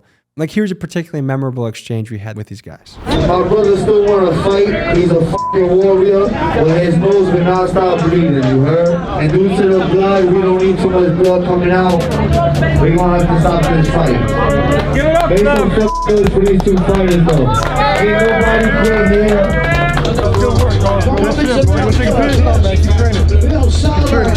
So guys, the guy putting this all together was Killer Mike, which of all the characters we meet every year, like this guy's a highlight character because of what he's doing for the community. Killer Mike, I'm a big fan of. Like he does fights in bodegas, he does fights in clubs, like he just does crazy stuff for the city, and I'm a big fan of what he does. And that, folks, was an inside look at an underground fight club in New York. To me, folks, there's always something special about that one white boy that can go in the hood untouched and has a lot of love. That guy in New York was a guy named Cole Alexander. Cole Alexander TV, I'm outside with the guys. Word on my dad, I'm the reason they hot. I was fucking this bitch on the back of the block. Ron got beaten, he went to the cops. You can't ban me from blocks when I'm calling the shots. You want a box, I back out the gun. They clicking up on me cause I am the one. I never got beat, but he got shot. High energy, he was funny, and he had that very boisterous New York energy, that very in-your-face New York energy. And let's introduce you to Cole Alexander. Here's who this guy was. Yo, let's go, my boy. We're in the f***ing Bronx, you heard? We outside. King of the BX, king of Uptown shit. It's Cole Alexander TV, repping Uptown. I'm outside with all my black queens. I get the most p***y in the Bronx. Ain't no other rapper, entertainer out here getting more p***y than Cole Alexander TV. I'm really outside f***ing these bitches. So you say you get the most p***y in the Bronx? Yes, 100%. Now, another crucial moment is when we had a standoff with police. Dozens of kids assembling, a lot of them with ski masks. And a lot of them didn't have proper respect for the other residents in the projects. Like, we would go into these project buildings and we'd be in the lobby floor where people are coming in and out. People are getting home from work, and these kids weren't even looking. And like, people have to like try and get past all them, and they don't want to push anyone. They don't want to, like, a mob of kids to get mad at them. So like, these scared adults were having to contend with these 19, 20-year-old kids with ski masks. And to me, this is a little sad to see, like, the lack of respect in the world. But then we had this standoff with police because the police came because there's a mob of kids, so they want to know what's going on. And there was this transgender police officer that we didn't include all of it in the final video because of, hate speech on YouTube, but this cop got shit on and was like, all these insults were thrown at her. Here's who I'm talking about. All right, sorry, the police are coming in. Keep rolling, keep rolling, keep rolling. I just wanted to be in a video. Damn. What the f is that? That's a nigga. Did you guys come here to get sturdy? That's a nigga. What am I dead? Let's go. Come on, let's go. The guy's just being polite. I don't know if he needs all that. Do you think drill music is a positive or negative influence on the youth? That's just my opinion, though. You're saying positive things? I'm here for. I listen to gospel music. A lot of guys that I was talking to say that it's not possible for them to be friends with police, that it's never going to happen. So what do you think it would take this area and police to be more friendly with each other? What would it take? I think we are friendly. The younger crowd don't like us because they don't know anything about us. I had a conversation with her one-on-one, and I thought she was professional. She wasn't trying to bother the kids. She was just doing her job. I thought she was deserving of respect. I just thought it was something a lot of those kids were lacking. But I wonder how to integrate the two better so that it feels like the cops are really helping the community, not hurting it. And because the mentality here is like, anytime you see a cop, they're up to no good. But it's really you in the projects blocking people from getting into their own house. Like, there's instances where I've seen cops do the wrong thing, and I think they should be held accountable. So this was happening also. I'm in a club, spin through the hill with a couple of sluts. Where am I dead? I'm the reason they hot outside. Cool, I gotta bring you over to the side for a second here. Another thing that's come with this channel that kind of stinks, like as it's grown, it's good because our reach is better, our momentum is better, we can get more connections, but at the same time, sometimes when we go shoot, it turns into a photo op where there's becomes 50 other camera guys there filming me. I'm not the story. I'm not even doing anything interesting. I'm talking to these guys, and sometimes it becomes hard to film or annoying to film when it turns into like a million other people trying to get their own vlog while we're doing our job here trying to tell a good story. I love it when people come up and say hi. I take pictures of everyone that comes up to me, and I'm like happy that this has even become recognizable that you want to come up to me and say hello. Like, to me, it's beautiful. But when I'm on the job, when I'm in the mix, when I got my work boots on, like, let a man work. You know what I mean?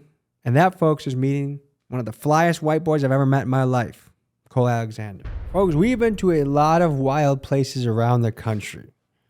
Pine Ridge Reservation stands out as just a chaotic, and it is its own animal. This window got shot up right here with a shotgun. This is how easy you get alcohol in this watch. Hey, can I get two water bottles? Yeah. In the nighttime, it's when it's scary. So when the sun goes down, we should get out of here? Yeah. Everyone comes out. It isn't unusual at all to hear gunshots in some areas of the Pine Ridge Reservation. We're seeing an all-time high of violence and drug trafficking like we've never seen before.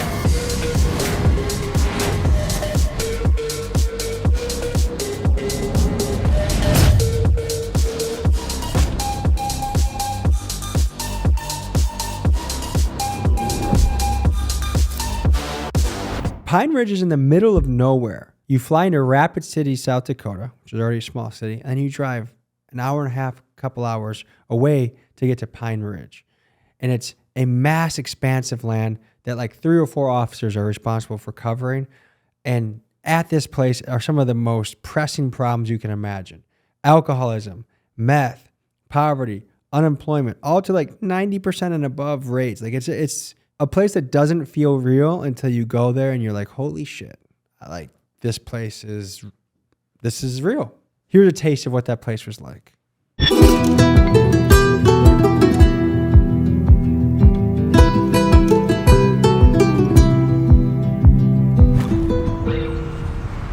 One of the most striking things there is the addiction issue. The first person that we come up to, we pull up to this parking lot, we're waiting for our contact to come through, and a minivan drives up, and it is a woman that does Moms Against Meth, and she helps people that are fighting drug addiction. I'm Dakota. I'm the founder of the Mothers Against Meth Alliance. Is meth still big out here, or has fentanyl replaced it? We do have fentanyl. We got a few deaths from fentanyl. I do harm reduction here, which is illegal as for me to have clean needles. They said they'll charge me with dangerous drug paraphernalia. The local PD? Yeah. And you come to find out that alcohol is actually illegal here, but yet like over 90% of the population is drinking it.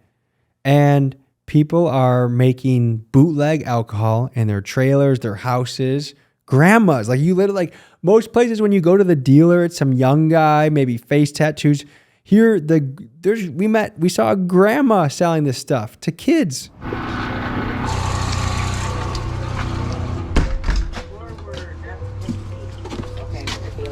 Hey, can I get two water bottles? Yeah. How you doing? How's your dad doing? He's all right. Alrighty then. You guys have a good one. Look at that. That's straight alcohol, nigga. We gone. That's how easy it is in this reservation to get some alcohol. So much there is an uphill battle. But then we met somebody like Kyle, who's running a skate park for kids. And this is what we learned from him.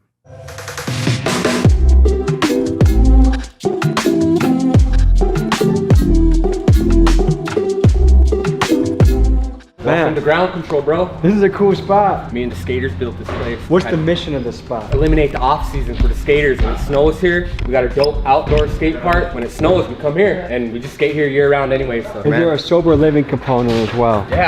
Why is that important to you? I quit drinking almost like 3 years ago. My dad's death was the result of drinking, and I just don't think it's a good thing. And I really encourage the youth not drink and live that healthy lifestyle, because on a skateboard, you can do anything, man. Take you all over the world if you let it. And to me, it's important to highlight guys like this, because anytime we go to a very wild area, I don't want it just to be like despair, destruction, death, horrible things. Here it is. Let me film it. I want to find the flower that's growing through the crack in the pavement, the principal that is doing things well, the wrestling coach that is doing things well, the nonprofit skate park owner doing things well. And guys, I just want to highlight, you guys did it again. To date, for the skate park, we have raised over $22,000. So freaking lace up and let's hit the ramp, dude. Like, that is so cool that we have helped operations there and a place that very much needs it so kids can go skate. We're talking about a place where a lot goes down. So to me, what I would love to see as an American would be, what kind of ideas can we come up with for a place like Pine Ridge? And if we can help Pine Ridge, if we can fix Pine Ridge, where can't we fix? So I'm rooting for Pine Ridge. I'm glad we got to go there. I mean, there was dozens of contacts we met there that brought us into different stuff. So that, folks, was visiting the Pine Ridge Reservation. It is a treat to wake up and say, today I am going to the Redneck Rave. And that is the next video we are going to cover. America! Fuck yeah! America! Fuck yeah! Shout out to the fucking honkies! Woo! Redneck Rave 2024, ho! I was holding a shotgun like this to his face, about to blow his shit back. You ever bought some at a grocery store before? Hell yeah, Walmart. What's it like here at the Redneck Rave? Flat and wild. You put your whiskey in here, and then when you get blackout drunk, you sleep over there. It is billed as one of the wildest redneck parties in the country. I think it backs up its reputation. Within minutes of getting there, we got into trouble. Here's what the footage looked like. You know,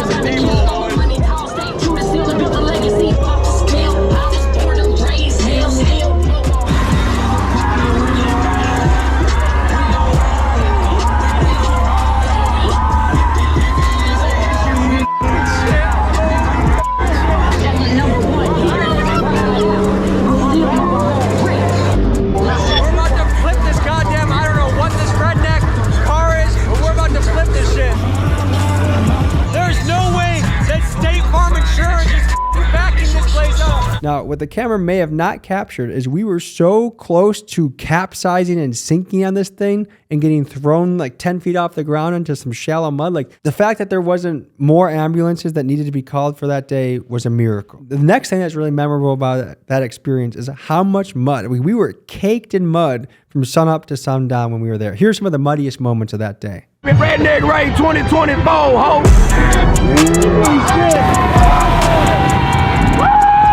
Oh, you want to do a shot? Oh, you want to do a shot ski? Uh-oh. Hey, one of your cameraman's gonna have to come over here. Mr. North. You want to get a... After this, I'm gonna need some H2O. All right, ready? 1, 2, 3. Are you proud to be an American? America. Love it or leave it. Another thing I want to highlight is how much fun that day was. I don't drink much. I don't party a lot. So getting out there, getting loose, having fun, driving around, hearing a bunch of people that are just excited about America, excited to be alive. To me, it was a highlight experience. I want to do more of those. Like, I don't only cover things that are tough. I want to cover things that are fun. And so we're branching out. So if you have an experience like that you can bring me to, please email me, TommyGMcGee123@gmail.com. Folks, the last thing I want to point out is stereotypically, we could look at this group of people and say, man, these guys are racist. But here's what these guys had to say. And racism. Wait, you guys aren't for racism? Not at all. Look, this is one of my best friends. Come here. And I'm black. Are you for racism? Not at all. If racism was standing in front of you right now, what would you do to it? Kick it in the neck. Sometimes you gotta try and understand those people and find out why they hate. We're all here on this earth to get along with one another because we're all in this together. You know what I'm saying? It's the hierarchy that's against us. That's why the new Wakanda Count shirt say this. Show them what I'm doing. One race, the human race. These guys were fun and they were accepting and they defied the stereotypes that perhaps the mainstream media would want to give them. I felt a great deal of brotherhood, a great deal of just pure joy in the air. Some of it alcohol induced, but that's joy too, you know? Those rednecks were really fun to meet, and that was one of the highlights of the year for sure. That, folks, was the Redneck Rave. Folks, if you would have told me that, Tom, one day you're going to start by getting guns pointed at you in St. Louis, and then one day you will end up interviewing a presidential candidate, I would have thought you're full of shit.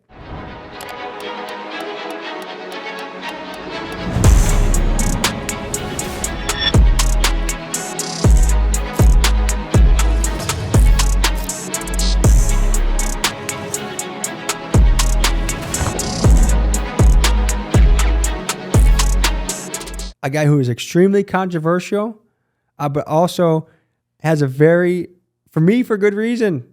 The man wants to shake things up. I'm always excited by the people who are anti-establishment, anti-corruption, anti-mainstream media. And so to get in there where we were the only documentary crew, we were the only crew that was allowed 48 hours access to Bobby Kennedy. We worked out with him. Like, this was a bucket list moment. Let's show you this. I got a very critical question I got to confront you on. Some people say the rumors that you skip leg days. I did leg day yesterday. You did leg day yesterday? Yeah, I lift a lot of weight on leg day. Okay, and what do you got? What do you got today? I haven't done pulls.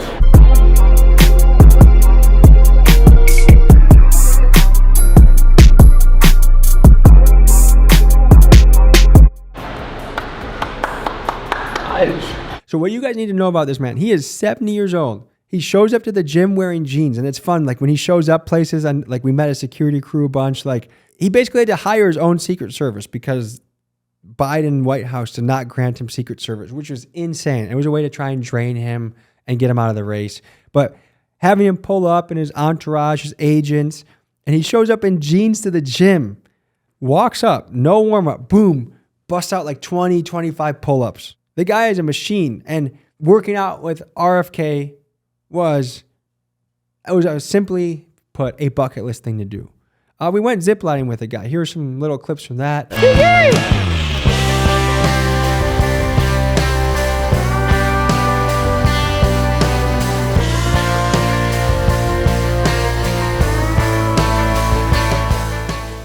The thing behind the scenes that I want you guys to know about him is while we were waiting in line to zipline, we were in Colorado in some mountainous areas. He would look under logs and rocks. He was looking for snakes, rattlesnakes, to try and pick up and grab and catch. Like this guy is a nature guy. Here's another line that he said. So when I was 18 in Africa, I got that bird and trained it. And what's the term for this? Either falconry or hawking. There, you can see that bird coming to like this. Those are falcons, and that's one of my dogs. And you hunt with the dog and the falcon there. It shows his great passion for the outdoors. This man is very in touch with animals and nature and loves this country, which is that. Why has that become a rarity amongst politicians? Bitch, you're running for the United States. Love this country. But to see a man that actually gets his hands dirty and is in touch with nature, to me, was inspiring. Here are some of the controversial subjects we got into. The chronic disease epidemic is probably the biggest of all the kind of existential crises that we're facing. When my uncle was president, 6% of Americans had chronic disease. Today it's 60%. And those are neurological disorders, autoimmune diseases, allergic diseases, and obesity. The cause of it are toxic exposures. So toxic exposures are food, medicines, and our water. And the problem is we have government agencies that are supposed to be protecting our health, but instead they have become captured by the industries they're supposed to regulate.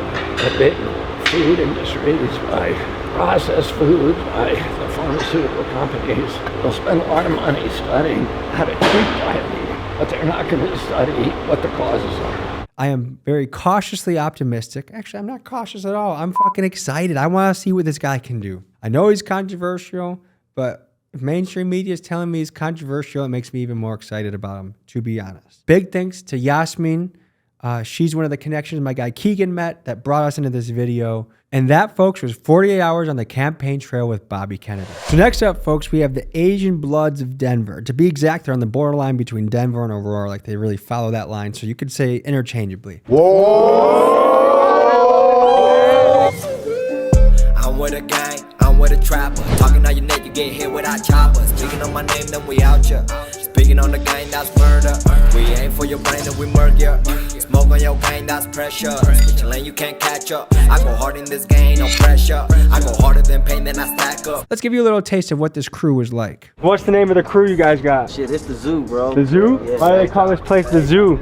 They go crazy, man. What is this place known for? Shit, bro, Colfax is over here. I ain't gonna lie to you. There's all type of shit around this, bro. We gonna show you, man. You gonna see. This is the part of A-Town, you feel me? Chinatown is on the other side, across the street from Colfax. These motherfuckers talking about the street, bro, this ain't nothing, bro. You feel me? We from the real We've been jungle. through war. We came from war to another war, Real bro. shit. How old were you when you came here? When I was about 9, you feel me? I came out here. We're from the real jungle, like war zone. We're in the refugee camp, but still in the jungle, in the border of Thailand, Burma, you feel me? Just like what bro said, over there's no like government system set up for us. It's like war zone 24/7. The first thing that stood out is all of these guys were refugees. Some of them grew up in the jungle during Civil War, and they come here and they're given Section 8 housing by the government. I mean, that's pretty generous. I don't know if you can just go to like China and they're going to give you housing.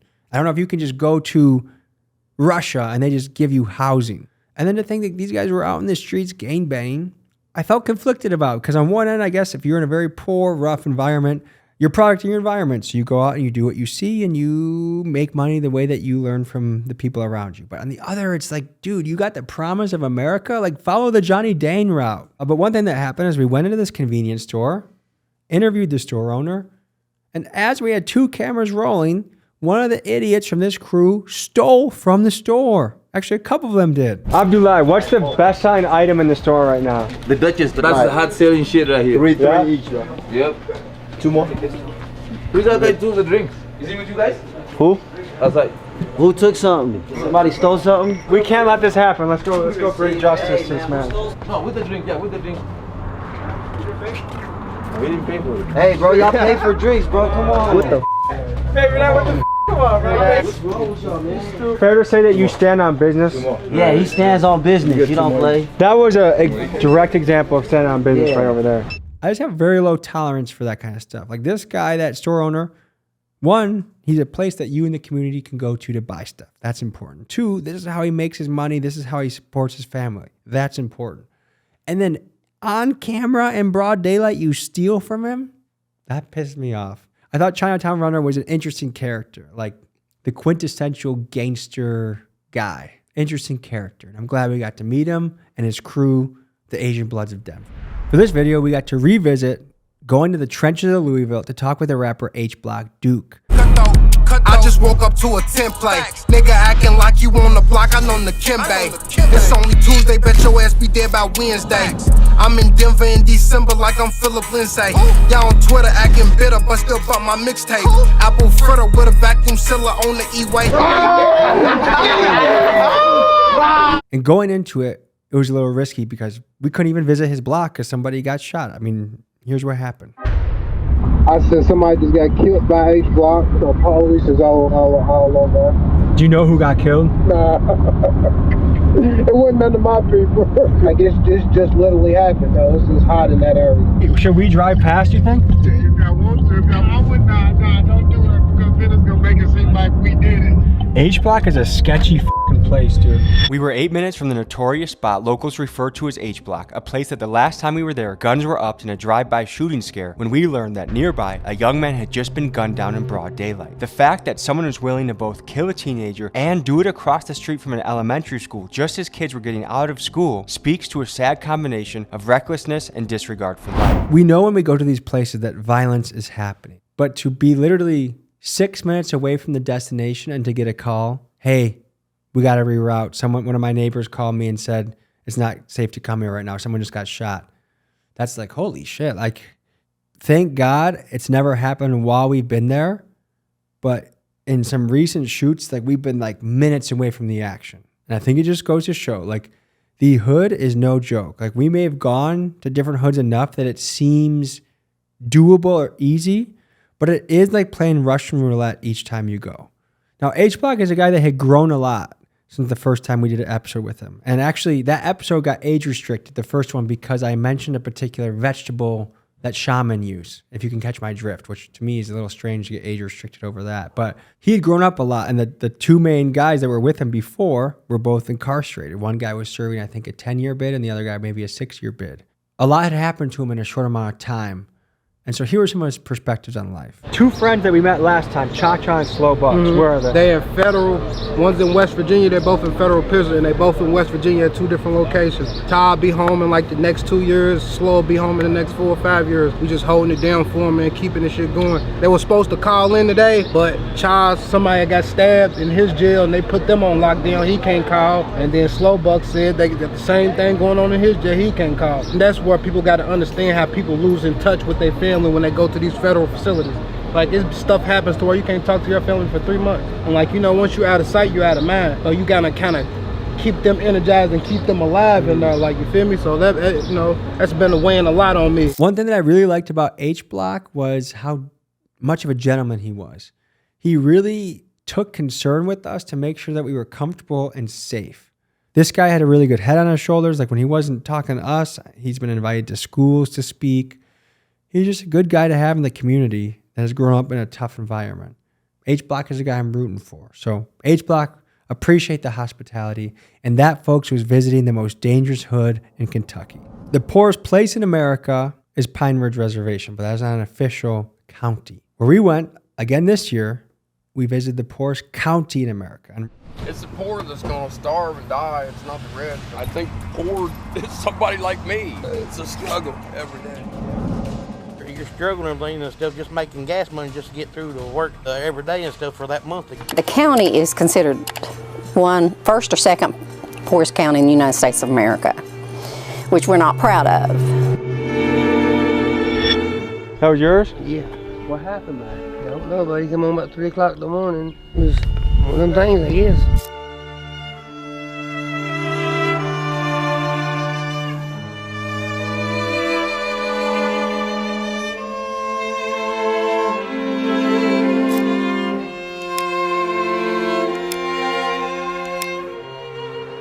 And really, if you look at the map, a good portion of the counties are in the same pocket of the country. It's kind of like that Kentucky, Appalachia zone where it used to be booming with coal mining, and now it just feels like all that's left is meth and high food prices. Here's what it was like there. This is known as one of the poorest counties in America. Is that a reputation that people are aware of? Yes. Some want to work and some don't. What do people do for fun around here? You have to travel out.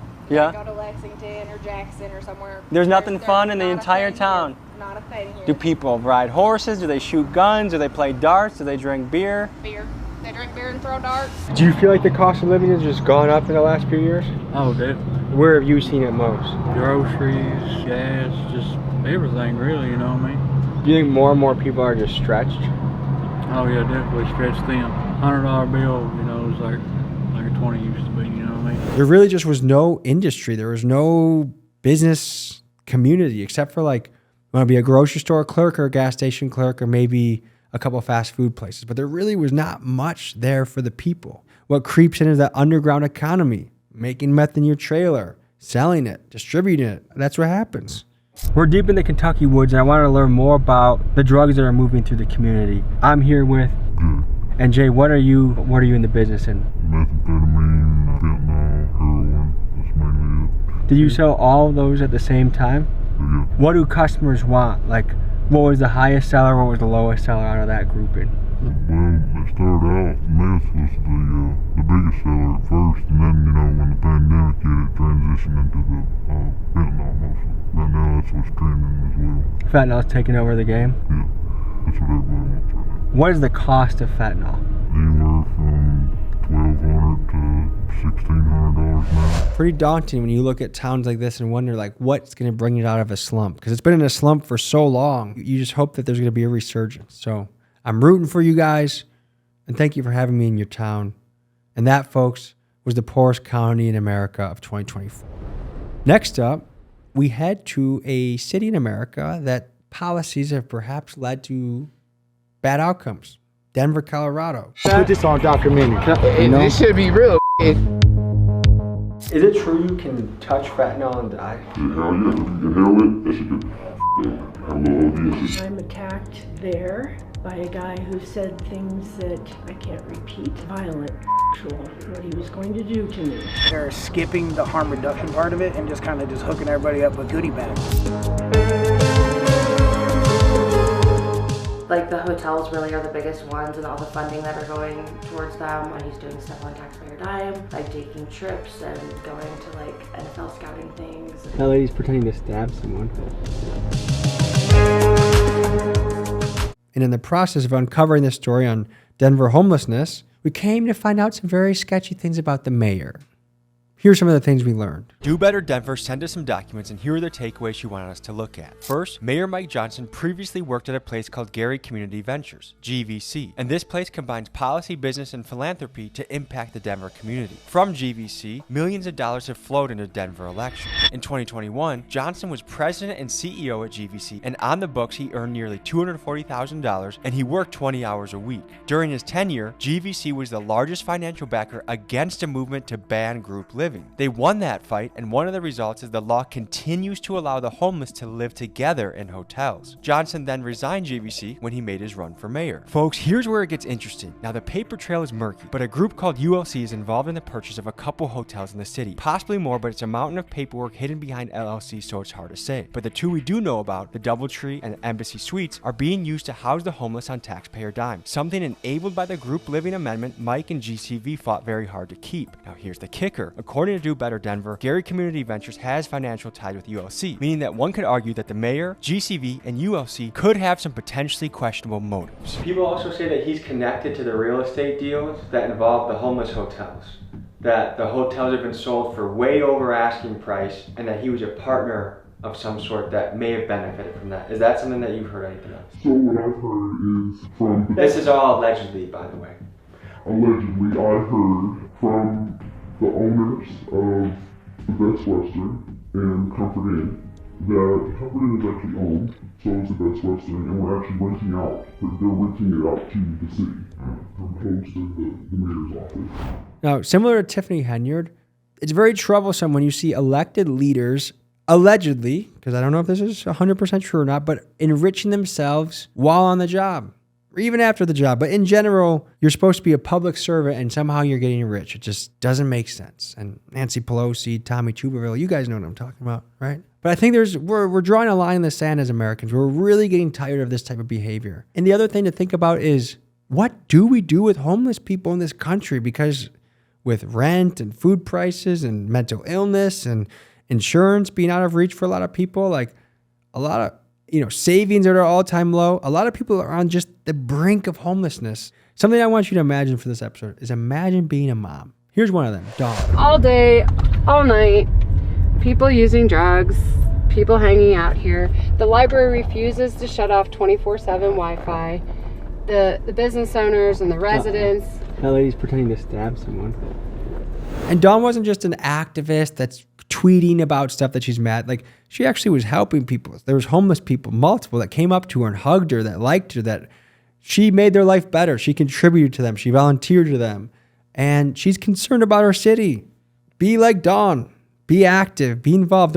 Anyone can boo from the bleachers and yap about something. But actually getting into the field and trying to create change, that's where I think you become a courageous and valuable part of your community. So folks, that was an inside look into the homeless crisis in Denver. Swipe, swipe, swipe, yeah, it ain't that hard. That's a line from a Little Toe song. Guys, this next one is about credit card scammers. The couple's American dream quickly turned into a nightmare after wiring nearly $800,000. All of that money went to a scammer.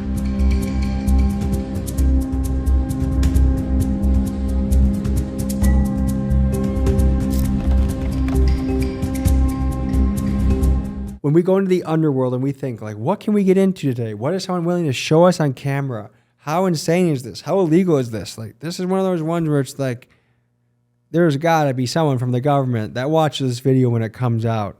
So, like, it's risky business and exciting. In this episode, we covered scams ranging from minor ones, which is punching chicken, getting fast food for free. So we're outside of a Cane's Chicken. How often do you guys get free meals like this? Every day I eat free every day. Everything I do is almost free. So the customer name is right? Yes. Thank you. Actually, look. Visa, credit card, ending in 75. Okay. We'll go over to the website. Same card, ending in 75. Can't make this shit up. Okay. Some guy named just lost $50 because some guy got 50 chicken nuggets. 80. And we finna eat good. Okay, I hear the police. Hear the police? Let's get out of here. All right, let's see if this is real chicken or scam chicken. Come on. If you could say a message to the CEO of Raising Cane's, what would you say? Hey, thank you for the chicken. You fed a lot of hungry people tonight. I guess big dogs gotta eat. No fucking diddy. Oh, that is a chicken tender. Free food tastes good, don't it? To check fraud, which is insane. Basically, this right here is a check that I cooked up. This is like a real check that I made a copy of basically. So let me try to show you. This would look like original, and this would look like now. Exact same thing, exact thing. And this right here, the way that I'm doing it, a lot of people don't know how to do it this way. This one right here was $5,400. That's a lot of money. Mm-hmm, a piece of paper. And this is just making up a check? Yeah, this is just me making one. So you can make any amount you wanted? Yeah, any amount you want. Is it gonna come out of here? Yeah, just now, right now, look. Look what happened to her. Someone just said, I swear I got evicted, I gotta get back on my feet, and you said, I got you, cuz. Send me ID. Someone's sending you their bank Right now, this is right now, look at the time. This is today, look, this is today. Some people actually need help, so it's like sometimes. I know people to this day, Dad, bring me other people's accounts. You see how real this look?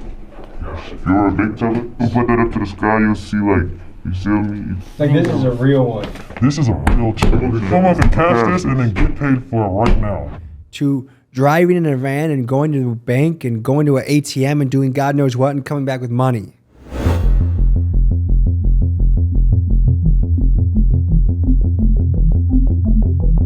All right, you're filming. Come on out. I'm gonna show y'all some box action.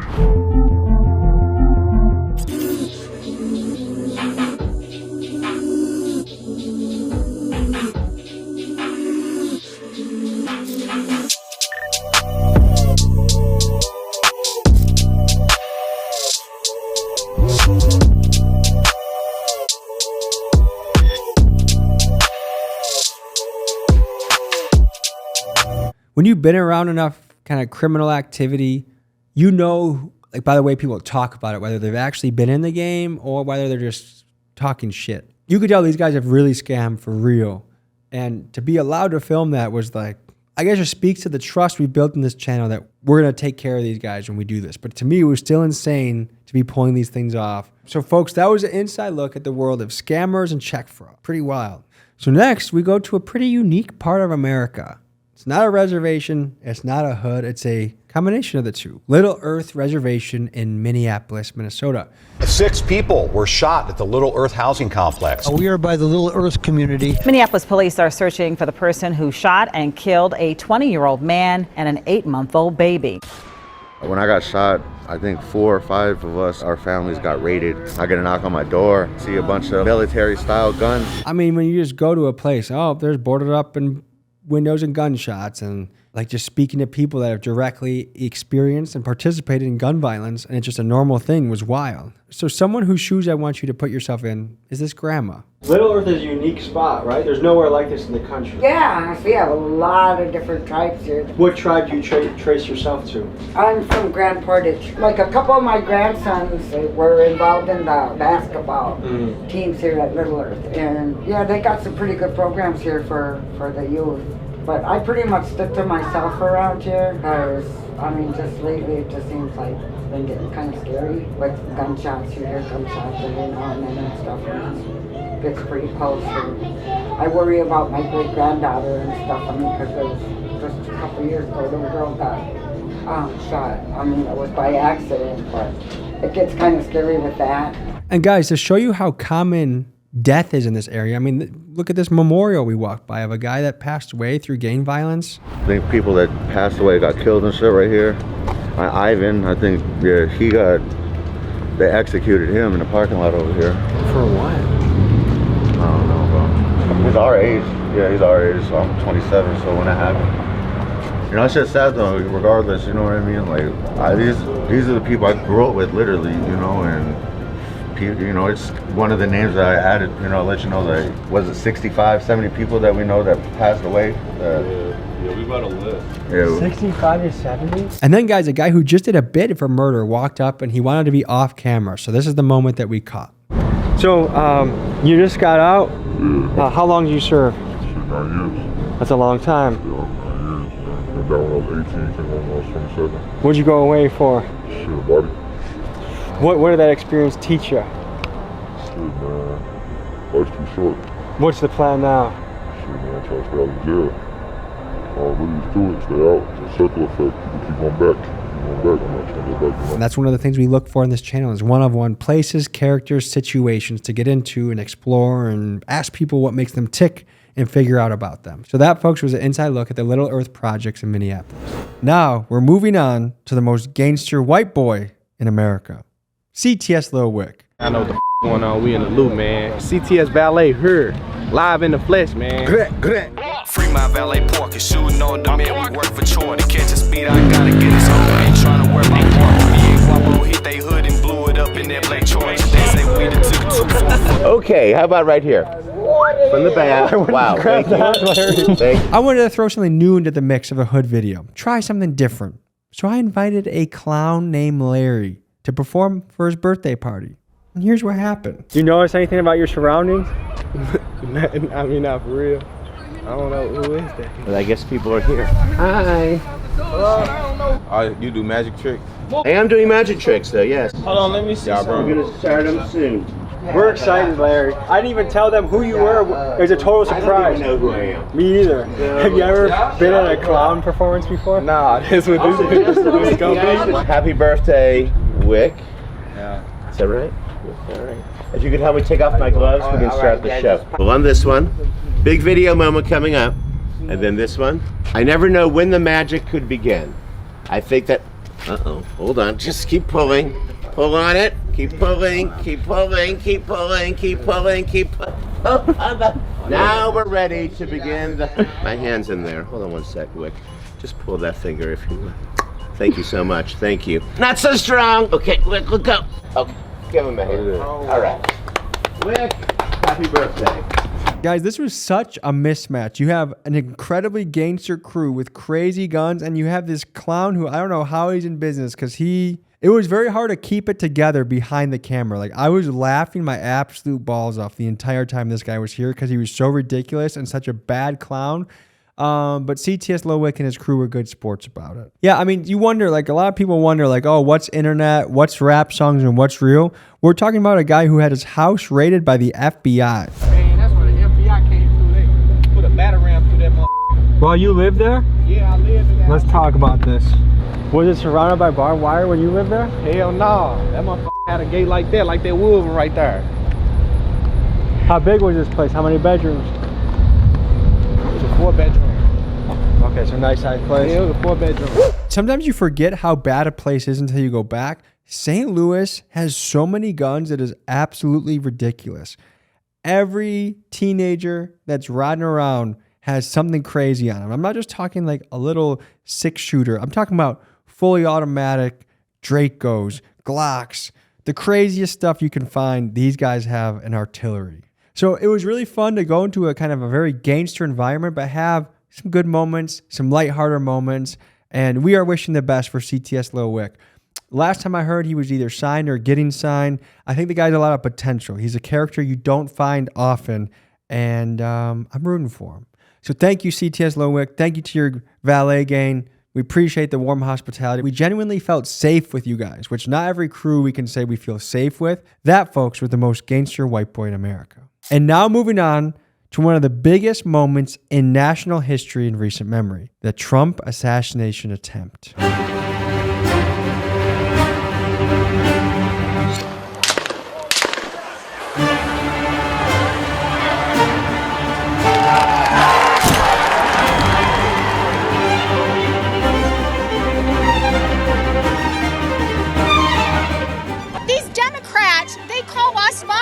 They just shot our president. Then when he turned his face, you could see from his ear coming down. This cameraman was the intended assassin to kill Donald Trump, plain and simple. You think Thomas Cook was a decoy? I think Thomas Cook is 100% a decoy. We have to remember how crazy of an event this was, that a president, a former president of the United States, had an attempt on his life. We had some of the most lax security we've ever seen surrounding a president. And the legend of Donald Trump grows to get up and say, fight, fight, fight. I'm a guy that votes independent, and I got chills watching him. Like, that guy is an absolute dog for that. But this one was really fun because we got to assemble a dream team.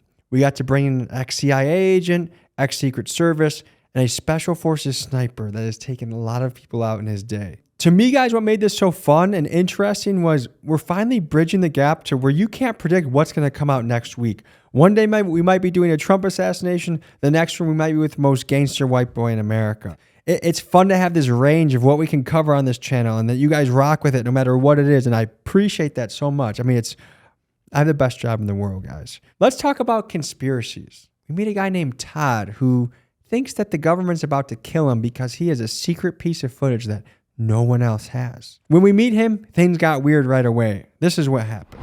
Todd? Tom, nice to meet you. Hang tight. No pictures yet. No pictures yet? What caught my eye was a cameraman in a backpack, but it was a pole, that extension pole that come up and over. I kept my attention to this man, and watched what he was doing. He looked as if he did not play the part simply because he looked like just the average guy walking out of Walmart. After Donald Trump was speaking, when Donald Trump initially had turned his head, this cameraman had a clear shot to the back of Donald Trump's head to where he fired multiple shots. The first one no doubt missed.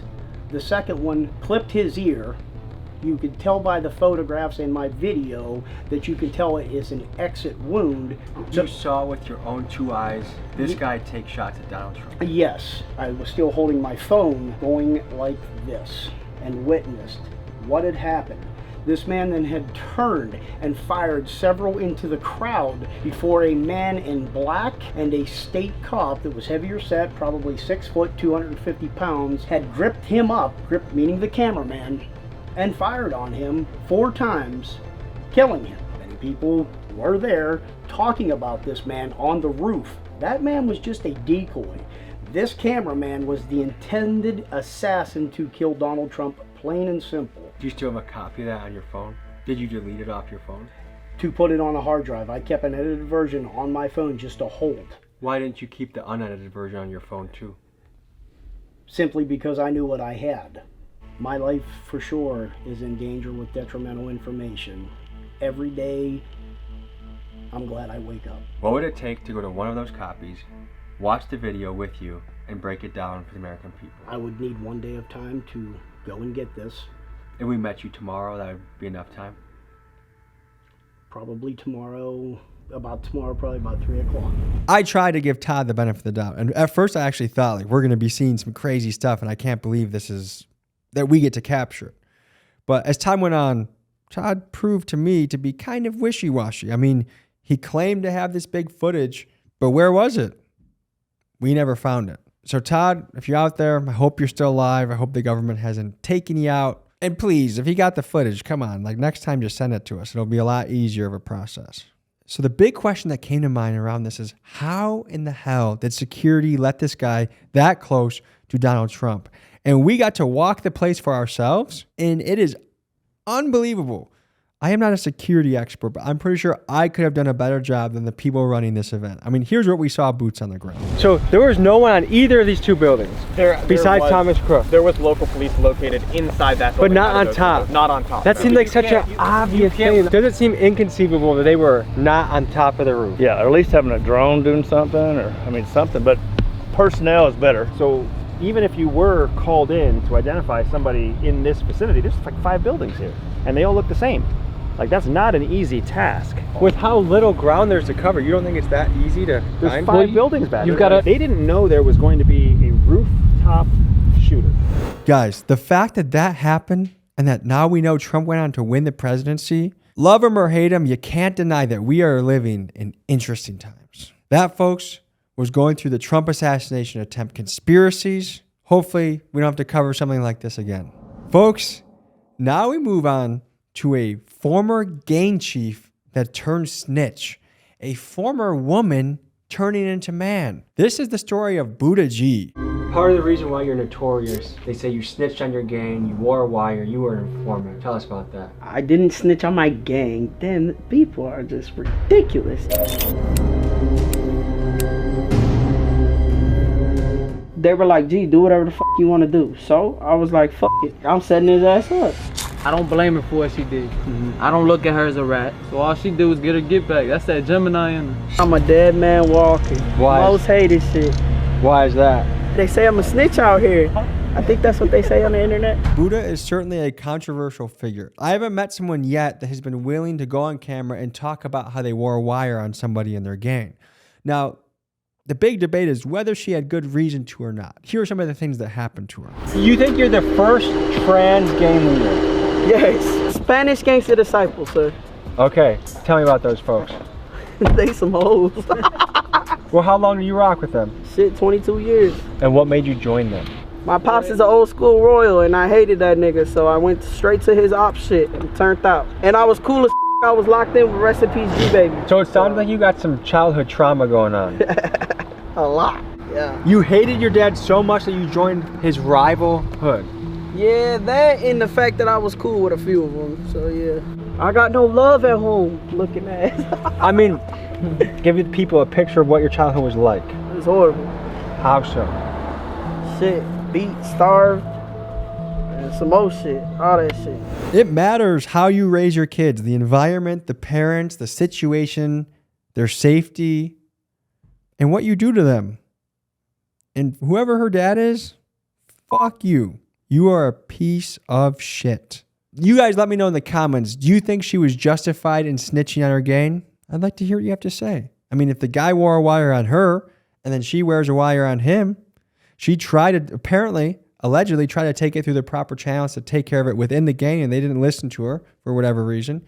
So she took care of it her own way. I didn't snitch on my gang. Damn, people are just ridiculous. When I was 14 going on 15, I had stayed with my OG and I had got kicked out basically, so I wasn't living in the city anymore. I had to go stay in Elgin. Well, while I was in Elgin, I was already SGD. I turned out SGD as 11 years old. When I was in Elgin, the folks from the city were like, oh, click up with the Elgin SGDs, they're gonna take care of you at the BAM. Long story short, I was a shorty and I was a female. I was a so a lot of niggas didn't take me serious, and a lot of niggas were ready to send my ass off, and I was a hothead, so I was going. I linked up with the Elgin folks, and I was cool with this nigga named his name is that would be the nigga I set up, tricked on, whatever the y'all want to call it, snaked out. That nigga used to sleep on my couch, used to eat my food, used to fucking do all types of shit. Then me and him started to fall off. He hit me up talking about, do I want to buy some pipes? I told him, hell yeah.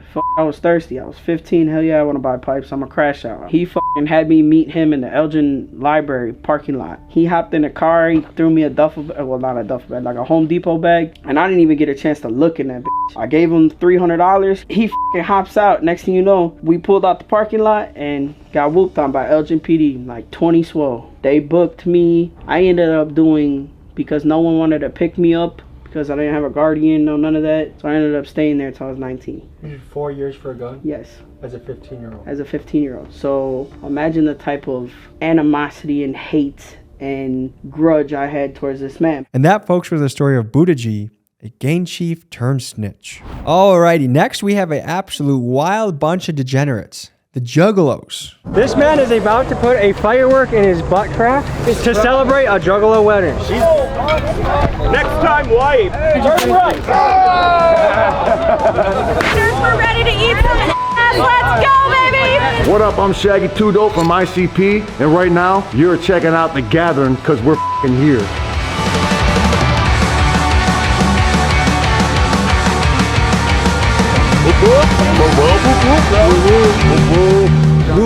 I approve this message. If you're not familiar with the Juggalos, a band called ICP, the Insane Clown Posse, created a cult-like following of people that wear face paint, drink Faygo root beer, and do all sorts of wild and unhinged things like this.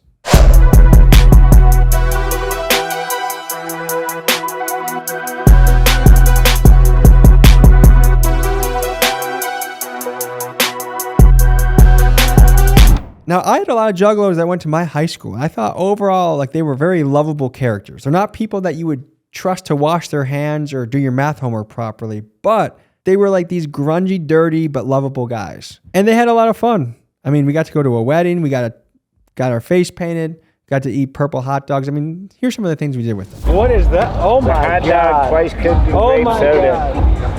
Oh my God. And then I suggest like a line of Sweet Baby Ray's and then a line of coleslaw. Get deep in that bowl if you get It's what we so, do. Faygo, great Faygo, soaks like, hot dogs. You put the hot dogs in, you put double the amount of Faygo, right? You cook it like 45 minutes to like an hour and a half, just under a boil.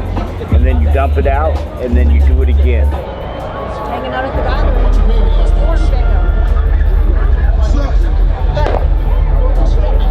Funky, unconventional. I'll give it you know what, as an experience, but grape. I'm just trying to, grape and meat to me is still a conflict in my mind. Let's go. I don't want to be rude, but I'm not really picking up what they're putting down with this. It's different. To me, it talks to the human experience of wanting to have belonging. Because being lonely is one of the worst things you can feel as a human being.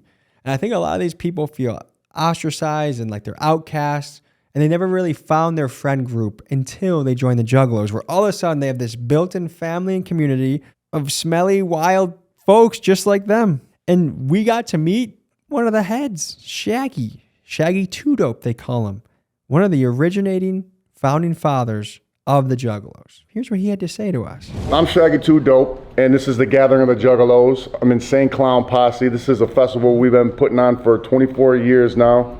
Or is it 25? This is the 24th annual.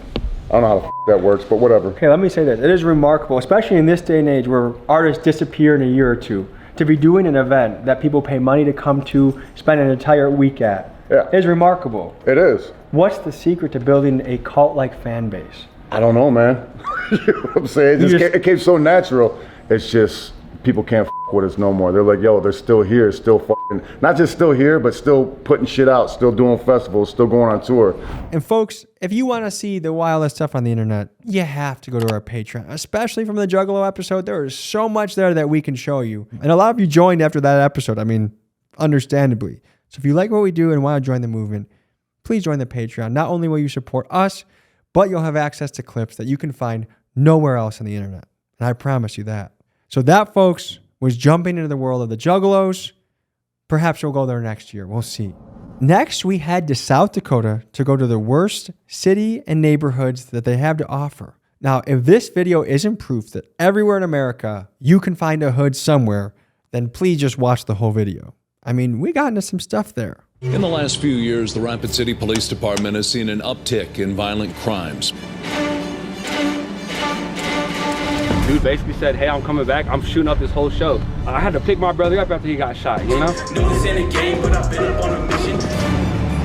What's remarkable about South Dakota, one, is the infusion of native culture. And there's big problems going on in that community between the alcoholism, the drug abuse, the unemployment rate, and the incarceration rate. I mean, one of the experts we talked to said that up to 7 out of 10 of his people, of men in the native community, get incarcerated, which is an unbelievably staggering figure. I mean, here's what Eric had to say about that. The younger you experience these violent things, it increases the likelihood of you repeating them in this community. That's why we focus on the youth. To me, one thing that's really important to show is not only the danger, the sketchiness of a place, but also the people that are doing the right thing. So walking into Eric's nonprofit, I mean, this guy is hiring ex-cons, some guys that have done murder or wild stuff. He's hiring them out of prison and giving them an opportunity to lift their community up. So to me, that's really important to highlight, and I'm a big fan of what they're doing. Guys, one thing that I wasn't really aware of until I went to different places in South Dakota was this movement called MMIW, which is Missing and Murdered Indigenous Women. The amount of Native families that, I mean, when we were walking around the courthouse in South Dakota, the most common t-shirt you would see is an RIP with a picture of a family member. It was very sad to see the amount of domestic violence and unalivings, I guess you could say, that go on there. And it makes you wonder what's going on. Why is this happening? And we got to go to a grief meeting of a mom who lost her son to the streets. I have my oldest son who I kept in every sport available. He didn't have time to do any of that stuff. Mm-hmm. But as soon as he hit high school, and that attraction was just immediate. You know, with CJ, he was kind of, you know, I moved to Mitchell, moved all my kids there. They gradually came back here. They didn't like it there. So he was around it all the time. And to me, it seems like he kind of just, you know, he still got his fights and ran around, but, you know, he wasn't kept from it like I did with my older son. And I feel like he kind of, you know, kept himself out of trouble, although, you know, ultimately he died. And then also my daughter, you know, I probably never know the real true story there, but you know, supposedly she was accidentally shot by another guy there with a gun. We cannot begin to imagine the pain of what it would be like to lose that kid at a young age. And to think that we have all these young people around the country losing their life in the streets. I mean, it is a big problem. And I hope we can have city leaders, community leaders try out things that might change for the better. I mean, obviously, fathers in the house that are good, productive role models, I think, is number one. And getting people out of poverty is another big thing that I think will fix these things. But then you're with me that you want to figure out how we can make these places better and safer and more productive to society. So that, folks, was visiting the most dangerous hood in South Dakota. Next, folks, you're in for an absolute visual treat because we got to dive into the world of BBLs, also known as Brazilian butt lifts. And this is the practice of injecting fat from your stomach or side of your hips into your buttocks.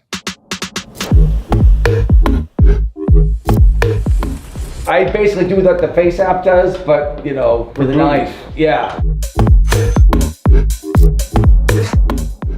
That's what we call a skinny BBL. How does it impact your life now that you're walking, moving back to normal? I mean, I'm happier than ever. I love it. Now I'm like pulling NFL players, so. Miguel, he got to enjoy himself and do a touch test of whether a butt was real or had BBL injections. Here's how he did. Ready?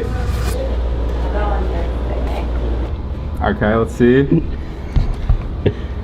BBL. Natural. Okay. This is natural. Okay. This feels natural too. Folks, I've looked at the comments of this video and I could tell you overwhelmingly the men that watch this channel like the natural look. And I think that's good for the women to hear out there. I mean, these women are willing to spend tens of thousands of dollars, risk infection, risk bad things happening to them to get the perfect butt, when in reality, if you just eat clean and go to the gym and have a more natural look, the fellas out there are going to love you. But for some reason, the women don't think like that. I mean, here's what some of them had to say about why they got a BBL or how their life changed once they did. Have you gotten a BBL? I did in 2018. I was very happy. The results were supernatural. What led up to the decision to say, I want a BBL? Probably just like social media or something. Me getting my breast implants is what changed my money the most. We talk about the danger there, the danger of getting BBLs, because there are clinics out there that people are unalived by the time they leave because the BBL went wrong. Here are some of the things we investigated and found out about the practice of BBLs. This is a young woman who came down here, like a lot of people. She just wanted to change the way she looked. Unfortunately, she's never going to see her children again, and they're going to grow up without their mom. And that's a horrible, horrible thing, that this is a completely preventable death. This physician that performed the surgery, it's just a total botch job. That's what it was, through and through. No one should be going under the knife with a surgeon who's been doing this all day for over a dozen people for 14 plus hours. The paperwork that she was provided, lies. She was told this doctor has staff privileges at this hospital. Turns out he didn't. You look at their marketing. You look at how they're targeting different folks and how they're portraying themselves. They present themselves as if they're the best docs on earth doing this stuff. And in reality, what you come to learn when you're on our side looking into this stuff, these surgical centers, they're just businesses, often being run by people who have no medical background whatsoever. If you want to find out about something, you go to the best in the business. The best in the BBL business, one of them is Dr. Miami. Nice to meet you. Nice to hear. Would you mind standing up for us for a second as a little bit of a model? She had a BBL, turn around. Yeah, which is, we call it skinny BBL, because she's skinny. I am. And put your jacket down for a second. Let's see the front. Did you do those too? Waist. Yes, and also her waist. We also did what we call the Miami mini waist, which is basically reshaping the rib cage, make little cuts in the ribs and push them closer together. How does it impact your life now that you're walking, moving back to normal? I mean, I'm happier than ever. I love it. Now I'm like pulling NFL players, so. Guys, it actually makes me sad because I feel like the increase of BBLs is a reflection on us as a society. If a woman wants to get it, I think she should have the freedom to do it. But I would ask, why? You are probably beautiful without the surgery. Or if you're not, fucking get in the gym and get to work. That, folks, was an inside look into the world of BBLs. Next, folks, we got to hang out with a billionaire. My friend Yarek took us into his life and showed us around.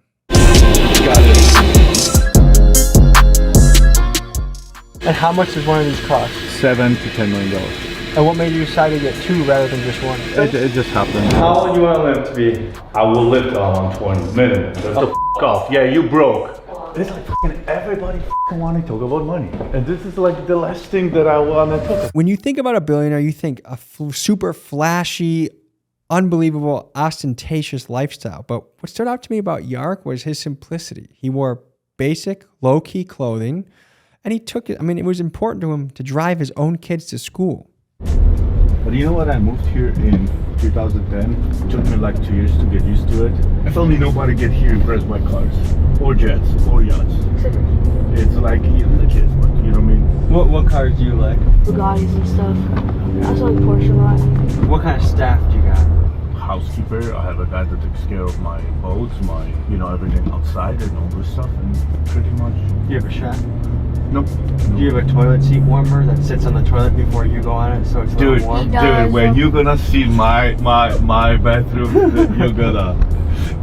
This is the most exciting thing about my house. You do have a butt cheek warmer on your toilet? Yes. Do you have a bidet?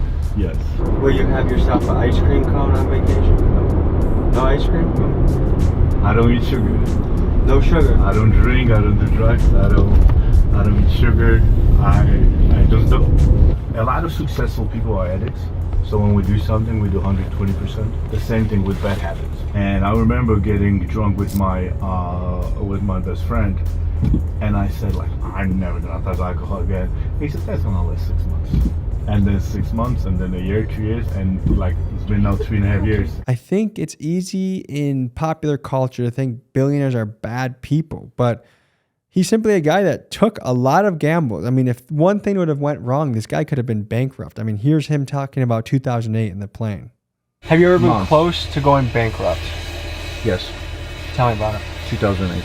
You almost lost it all. Also, that's what happened. That's the first time I hit depression, but I didn't know that's depression. I thought I'm just going broke and I didn't know how to deal with that. I started buying everything I could put hands on, everything, because suddenly I was like in 2096, 98, I was buying properties for like, $100,000 a unit, and suddenly it's 2008 and everything in Denver started crushing, and I was picking up properties for 27 a door, 21 a door, 19 a door.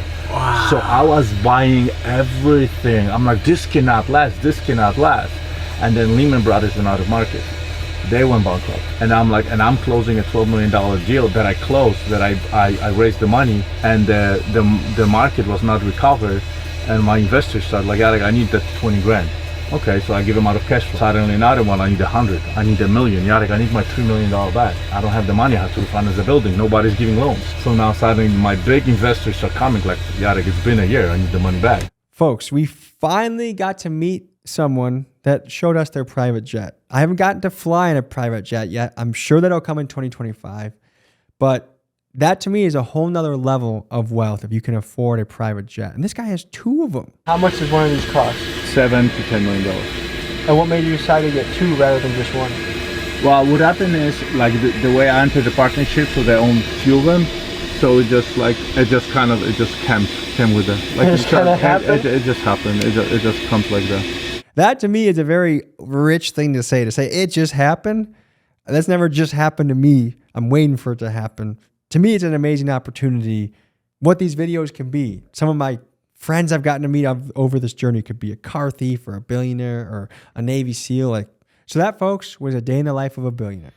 When you talk about one of the most notorious elite warriors in recent history, you've got to think of Eddie Gallagher at the top of your list. He was a Navy SEAL that had to fight a case against the U.S. government and was facing life without parole in prison. Hey, I'm Eddie Gallagher. I'm retired Navy SEAL. I have a story at the end of my career where I was facing life without parole. Special Operations Chief Edward Gallagher has pleaded not guilty to fatally stabbing and wounding a teen ISIS fighter in Iraq, as well as opening fire on a crowd of civilians. Guys, to me, when you have a wife that is willing to fight for you like that, you know you have made the right selection. She was an absolute savage, and she had to be. She was fighting her husband's life imprisonment versus the U.S. government. She stood up and started fighting back. She started a organic social media campaign and started putting out the truth about what was really going on, which was a complete opposite of what the media was putting out. And eventually was invited onto Fox News, and that's when she caught the president at the time, which was President Trump's ear. And that to me is badass and admirable and admirable. Andrea Gallagher is also a savage, as well as her husband. I mean, imagine trying to break into that family's home. You are getting smoked. But we got to go train with them. We got to go blow up a truck. Let's see what that looked like. Push this in, turn, and then you're gonna look at me. I'm gonna give you the thumbs up. I'm gonna say burning, burning, burning. On that last burning, you're gonna pull it. All right?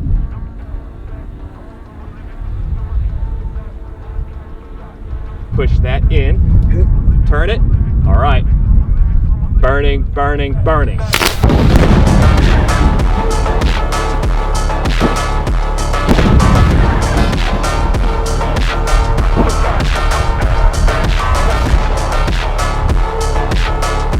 It's weird to be around some of these guys. We were around a Green Beret.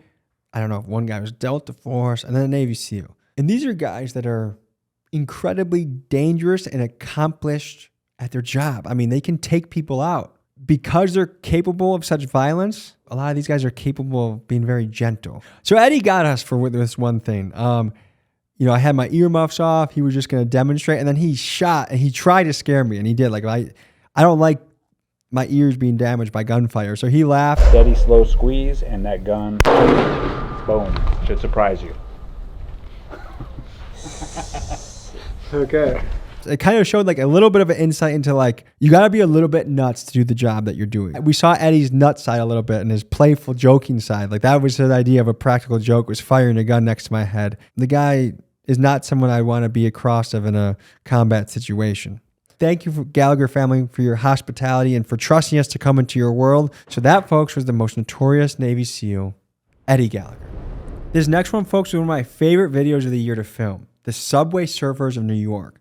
Now, I think it goes to show the lengths humans will go to do stunts and do things to entertain themselves, and how we're willing to push the limit and walk the line between life and death. Here are some of the things they did.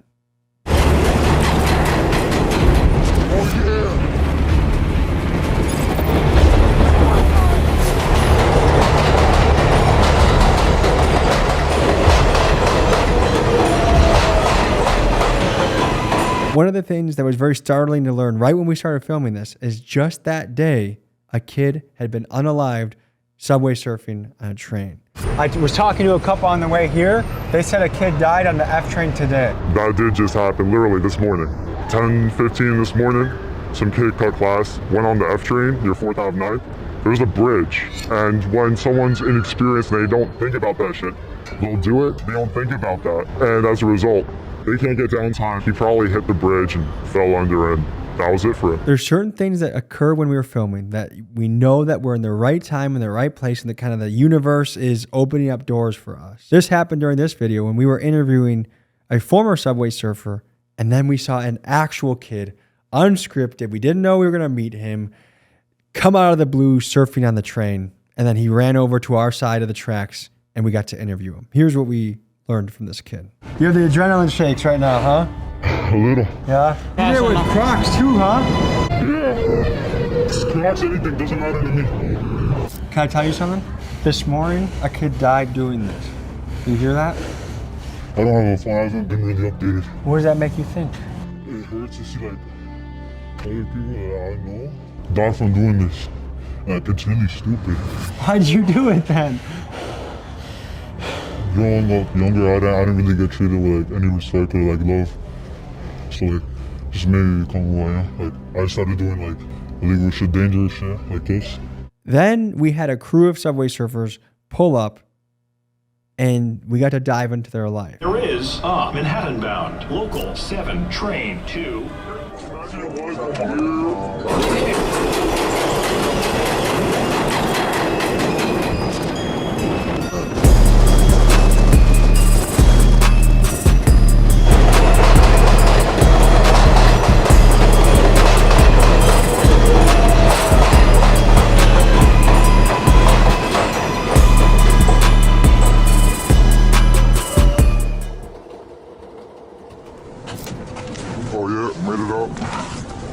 So when you guys are doing this, ever once has an adult tried to stop you from doing it? Yeah, we called it so many times, man. That shit just be funny. It's one thing to see this on the TV screen. It's another thing to witness it in real life. And to see this train coming in and they're just a line of kids, it was like, holy shit, this is for real. So it was very important to us to highlight the risk of this activity. So we got connected with a kid who lost 75% of his brain subway surfing and talked to him and his dad to get their side of the story and their message for youth still subway surfing. And here's what they had to say. Begging God, like I got down on the floor in a nasty bathroom in the hospital. I remember, like a nasty, pissy hospital floor. I was on the floor, like literally begging. When you first saw him, did you even think he was gonna survive? He was never not gonna make it in my head. It f***ed me up. That like kills it and ends trade surfing in general. I am interested to see why people do what they do, but I do not want to glamorize, especially things like this, things that have real life consequences of people never coming home again. Mixing Terrell and his dad into the video to me was a very important part of the video. Guys, to properly capture the action here, me, Keegan, and Miguel had to split up. So I had a camera and I actually went onto the train with these guys as we went on a mission, and here's what we captured.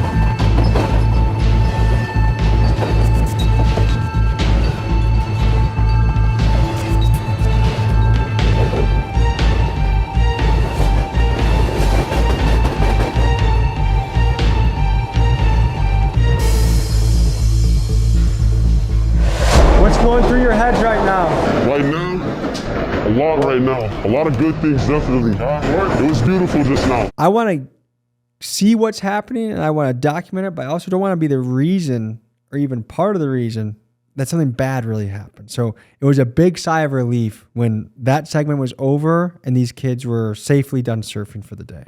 So to the Subway Surfers of New York, thank you for welcoming us in, and we're rooting for you. For one of the most out-of-pocket episodes of the year, we head to New York to speak with the Black Israelites. We want no cowards in our camp, only men prepared to die.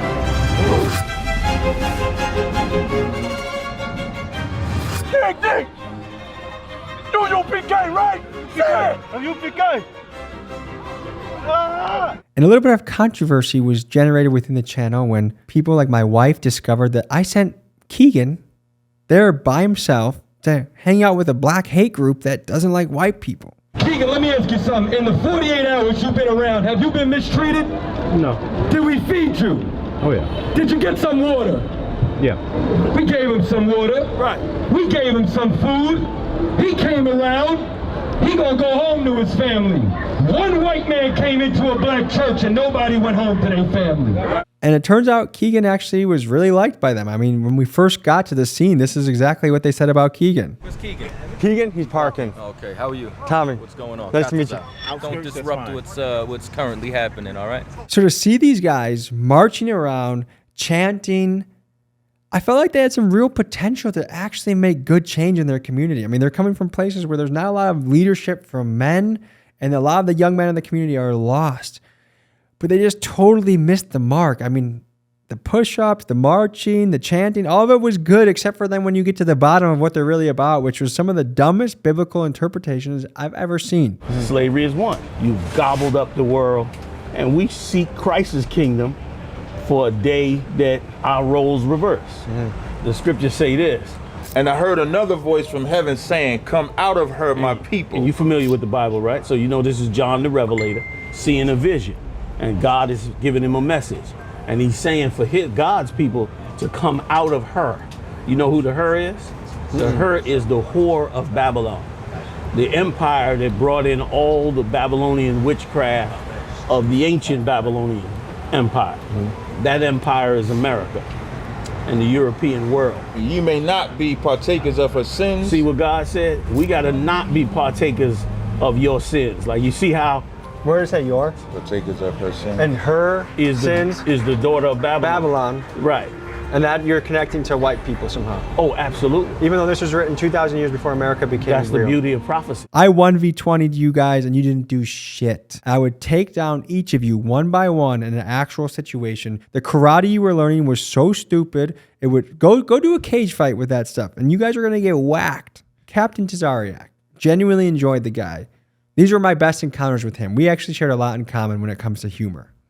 Can you describe what you got going on? Oh, okay. I'm gonna give you this visitor's pass. That way we don't whip your ass in. Yeah, I was actually seeing if I could join. Nah, you can't join. When he pulled up on the scene with coffee that was not black, I had to jump on the guy. Hey, can I get my coffee? Let's go, turn it up. You're moving too slow. Malcolm X was Hold on. Can I say something? Well, I was expecting your coffee to come straight black. And right now, that coffee has got some Caucasian mixed into it, brother. This is a vintage. This is allowed in this school and the real... Yeah, real nigga university. Yeah, we drink coffee. This is oatmeal shaken espresso, vanilla cinnamon foam. Who's vanilla? Yeah, are you cinnamon appropriating cold my foam. culture right now? Nah. Guys, there's a certain word that I just cannot say, okay? You could probably guess what it is. So I had a very great interaction with Captain T and this guy. I'm gonna need your help reading one of these words, but can you say what that shirt says? This brother has a shirt. This is IFCPK, and that's called Real Nigga University. Nice to meet you. How long did it take for you to acquire your real nigga status? You can answer. Me? Mm-hmm. It took me 90 days. I honestly feel guys like Captain T gave me hope for the Black Israelites, that they were good guys. You can laugh with them. You can hang out with them. But if hate is any part of your philosophy, you are stupid. It's 2024. Wake up and smell the coffee and love one another. That, folks, was a look into the Black Israelites. Next, we headed to Boston to check out the hoods, which Boston isn't that dangerous. But one thing that we really did have going for us is we had another mythical white, Millie's, a guy that was tapped in to every neighborhood and got us in there. And it was a mixture of hearing his story, but then also exploring a variety of different hoods in Boston. Some of them were actually pretty wild. The Jamaican hood. Let's check that out for a second. What do they call you? Barber, my name, one and only barber in Boston. Say that one more time, please. Barber. From Boston. You want to try this? Okay, so how do you make this thing? All right, we made a special. It's Jamaican rum and a thing called boom. How we doing it? We don't want to knock it down. Right there. Right there. Now I'm gonna take a sip. Take a sip. Tell me how it is. Boom, boom. Boom, boom. Again, this is one of those scenes that the camera can only catch so much, but we're 50 deep, 70 deep, like maybe even 100 deep. There were so many people outside. I was up past my bedtime. And Millie's was in a position where he wants to put on for a city. I wanted to go to bed after probably only 2 hoods, but he kept pushing me, and I'm glad he did, to check out a couple more so that, one, he could show love to the city. Because Millie's is in a position that no matter how many hoods he shows us, the ones that he didn't, we're going to be mad that he didn't bring us there. One thing that I had to nip in the butt immediately were these kids talking about smoking on dead ops. Anytime I hear that, I got to check these kids. I got to let them know. I mean, they're young. A lot of them are very young and uninformed and unexperienced in the world. But it's my job as a person that's seen some stuff to tell them that is not the right thing to talk about. So here's me checking these kids. All the young guys, I've noticed this. All of them are so obsessed with this talking about dead ops. I don't get it. Nah, bro, I ain't even. When you get a little older, you're going to realize that's not the way to go. Free the guys, man. Free the real. We be home real soon. Free Shizzy. Free Riley and Chisel, man. Niggas already know what it is. I can promise you there's more than those guys across town to life. There's stuff you can build for your future, and the more you think about focusing on smoking dead ops and all that shit, it's not going to add up well. But if you build a business right now, acquire real estate right now, read books right now, you guys are going to be so much farther ahead than everyone else you know. Stay safe, fellas. Stay safe. All the young kids watching too, no one thinks it's cool to do that. No one. Everyone that's outside of the street life thinks you are stupid when you do that and thinks feels sorry for you and wonders what is wrong with you. That, folks, was an inside look to the hoods of Boston. We got to revisit some old characters from years past. We got to revisit the Latin King. The fuck? Whoa. Damn, they're coming in hot. Yeah, they be hot as hell. Back off, Tommy G. Hey, no, I'm not trying. Hey, back off. Don't be touching me, man. We got to tap in with 3 different King sets, characters like Corrupt, Savage, and Baby 8, and we got to go way deeper into their life than we had before. One of the things we got to experience for the first time was following a gang member to a fallen friend at a graveyard and to be able to pay respects.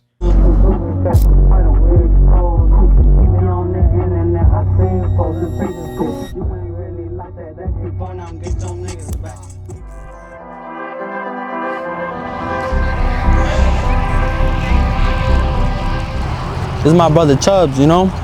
He was my blood brother, but we was in the streets, so he was like my brother, you know? He passed away in the liquor store. A ass nigga couldn't fight, you know? My boy knocked his ass out. He didn't want to get up and fight him again. And dude went in the book bag and, you know, like I say, shit happens, you know? It's up out here, but... Now this to me, I think highlights how real this lifestyle is, how big the consequences are, and also that these are young men that we're losing to this lifestyle. Next, we had some real clashes with Chicago police. Whoa. Damn, they're coming in hot. Is everything okay, officer? How's it going? Man, you guys came in hot. Is this a normal situation? Yeah, they be hot as hell. They run up, but they ain't no shit. Whoever came hot through that alley, it felt like a drive-by was about to happen. But then I saw it was you guys. Hey, get out of the street. I'm gonna lock your ass up. Get the fuck out the street. You can't smoke weed on the sidewalk. You need a permit for it. Isn't weed legal in no, this? It's not. Hey, back off, Tommy G. Hey, no, I'm not trying. Hey, back off. Don't be touching me, man. Now, on one end, I can see they're doing their job. There's obvious gang members outside. But on the other end, like at that moment, we truly weren't doing anything wrong. And also the cops were kind of using aggressive tactics, like they were trying to provoke a reaction so that they could do something. I can't imagine being in the Chicago PD. That would be a very difficult job. We also got to see something interesting, which was a tattoo, getting the gang affiliation tattooed on you by a kid that had a pretty significant story. Here's what we saw in this tattoo parlor. Well, one noticeable thing, you're missing an eye. What happened? Shit, I got shot in the head. Yeah, when I was like 14. I was in the car and then motherfucker just put up in the back. I was double parked in front of the house and they just came blowing. How many times were you shot? 13. 13 times? Yeah. The second time I got shot in the head, like when I got shot in the head, I thought I was gonna die. How many separate occasions have you been shot? 4 times. When was the most recent time you were shot? Like, when was it, June? What does your family think about this? Because if I was your mom, I feel like I'd be very nervous and stressed out all the time. My mom passed away. And is your father in the picture? Yeah, but he's not like over here in the state. Who raised you then? My grandma. How is she doing? Good, she, you know, like she's like a mother to me. What does that, what you're getting right now, mean to you? Shit in my hood, I love my shit. How old are you? 20. And the first time you got shot, you were 14? No, the first time I got shot was like 9, 10. How did that happen? I was just riding a bike. And they pulled up on me and they shot me. Were you in the streets at that time? Yeah. And I think it's very important. If you want to understand what's happening, you have to get inside their mind and see what motivates them, how they think. So that, folks, was an inside look at the Latin Kings. Folks, we had the opportunity to get into the largest prison in Texas. Now, I just have to say, you don't get opportunities like this. This is an extremely difficult thing to pull off. And the only reason we got in was because of our connection, Sambo. At one point, Sambo was a gang leader for one of the most powerful gangs in Texas. Of the 30 years he served in prison, 10 of them were in the Cofield unit. He was once a man that had no regard for human life. But now, a changed man, he has dedicated his life to helping others break the cycle of violence and live a life built on purpose and positivity. First was getting into the prison. Here's how that journey went. Go ahead. Have a good day.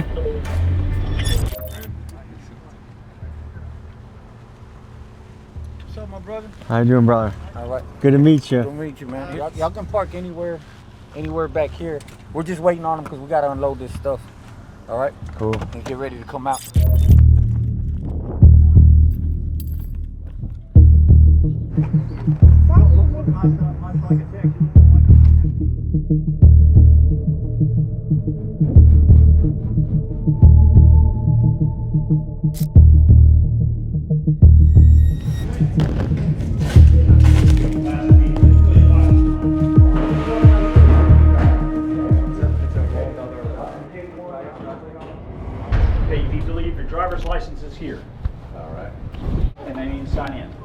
like in some of the situations, there was one like overweight old female guard for hundreds of inmates.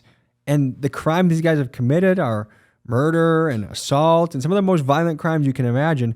But it was actually one of the most safe and peaceful videos we filmed. The camaraderie, the brotherhood. I mean, it was such an uplifting feeling to be in the prison. I mean, here are some of the great moments we captured with these guys. Hey, God bless you guys. Tommy G. Tommy Jose, man. You know about me. Yeah, I'm the one I'm Semmel's boy, man. How are you today? I'm good. How you doing? I'm good. I'm good. To see these guys that have done some of the worst things a human can do, but they are positive.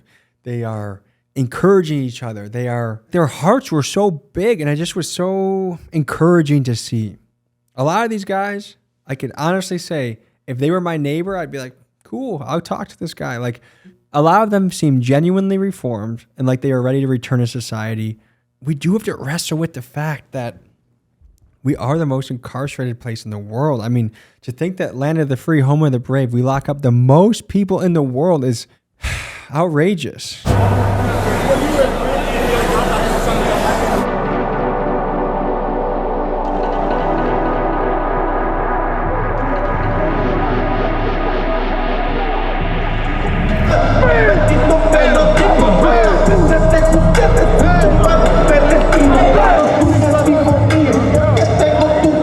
One of the gentlemen we talked to, Smiley, is a famous case because he was the first guy in which social media was used to convict him. Here's his story. I'm the very first person convicted for murder off of social media.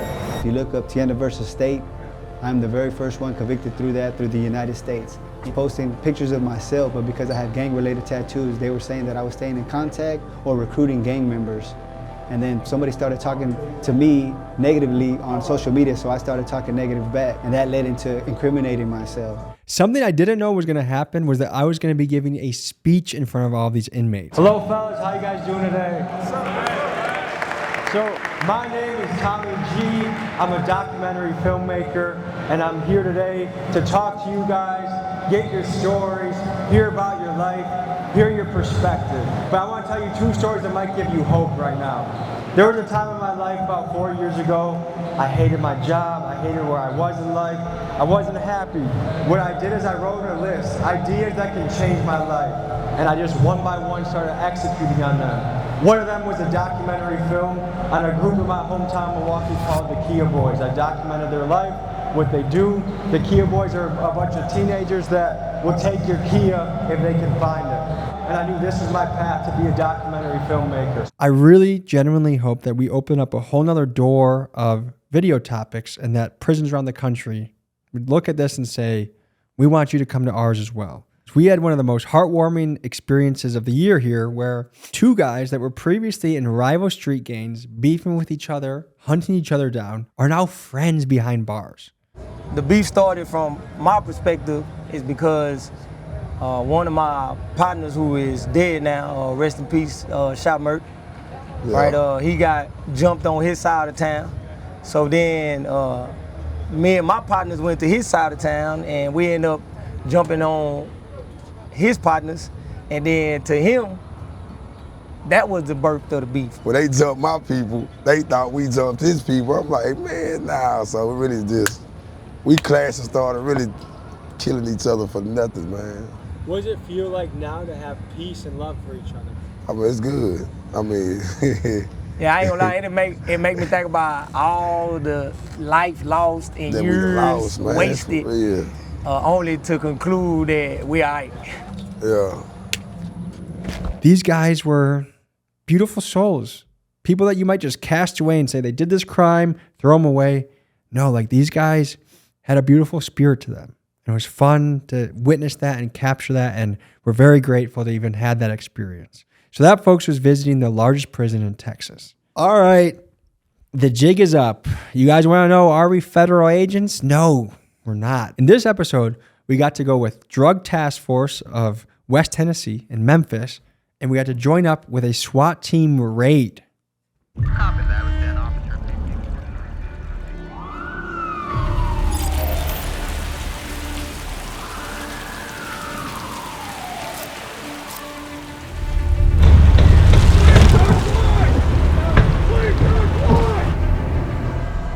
So we woke up at 6 a.m. and headed to a wig supply shop to meet where SWAT team was getting ready for a mission. Here's what we encountered. Hey, what's going on, man? Good to meet you. How are you? You guys get nervous for stuff like this? If that vehicle shows up to your house, you know you're Oh yeah, you know, there's no question. And how many overall men you think will make this breach? So there'll be one SWAT team that'll make the breach. Then once the SWAT team secures the house, everybody's in cuffs, they've checked it, they'll do a secondary check. Then the search will start. Do you get nervous before stuff like this? Doing it for 26 years, I still get nervous every day. And do we know what we were hitting this guy for? Fentanyl. And how much we talking? Ounces. When I posted some of the teaser clips to this on my Instagram, I had a lot of the street guys reaching out saying, Tommy G, you the feds. I am not a fucking fed, okay? I will have you know that I asked some very serious questions. Let me just say, my job is to be a journalist. My job is to get inside access to places most people can't go. So whether that's a billionaire's house, whether that's a drug task force raid, whether that's a fentanyl dealer's trap house, my job is to get in there and ask the questions that you at home might want to know. I will say, I asked them a lot of questions. I pushed them on two big issues. One is busting people for marijuana, and the other is a controversial practice called civil forfeiture. Here's what we learned about those two topics. Percentage of that is non-weed tonnage. Oh, the majority of it's weed. Do you ever feel like when you bust a house for weed, or you're like, come on, that's weed? Yes and no. The majority of that came off the interdiction unit, off the interstate. It was coming out of California or Colorado, places like that, coming across. Oklahoma. Oklahoma's a big one now. You were speaking earlier about the Chinese marijuana industry, and Oklahoma's ground zero for that. Due to civil forfeiture laws, is that money now your squad's? So to speak. There's a whole lot of paperwork and a whole lot of hearings that go along with that. We can't just take your money. We can't just say, oh, it's drug money, let's take it. The police can come in and take things that they don't know where they came from. Are they fruits of crime? Were they bought with illicit proceeds? Or are they merely someone's actual stuff and cash? And there's been terrible instances where, imagine, the kid is selling marijuana out of his bedroom, small amounts, but the government will come after the parents and go after their car or even their house in some circumstances. As you're sitting with Johnny Carter in this room that you'll see, next door, we can hear and, if I wanted to peek around the corner, see the interrogation happening. A mom and her son got arrested for selling fentanyl. Can you, first of all, just let's think about this out loud. Can you imagine you and your mom opening up shop and selling fentanyl out of your own family house? We asked Johnny Carter, take us around into a sketchy area and kind of give us a feel of what an undercover mission would look like. And little did I know that in about 10 minutes, Johnny would have to draw his gun because something weird was going on. Here's what we encountered out in the wild. The guy behind us was the dealer, right? Potentially. Potentially. That's cool. He's filming the car. But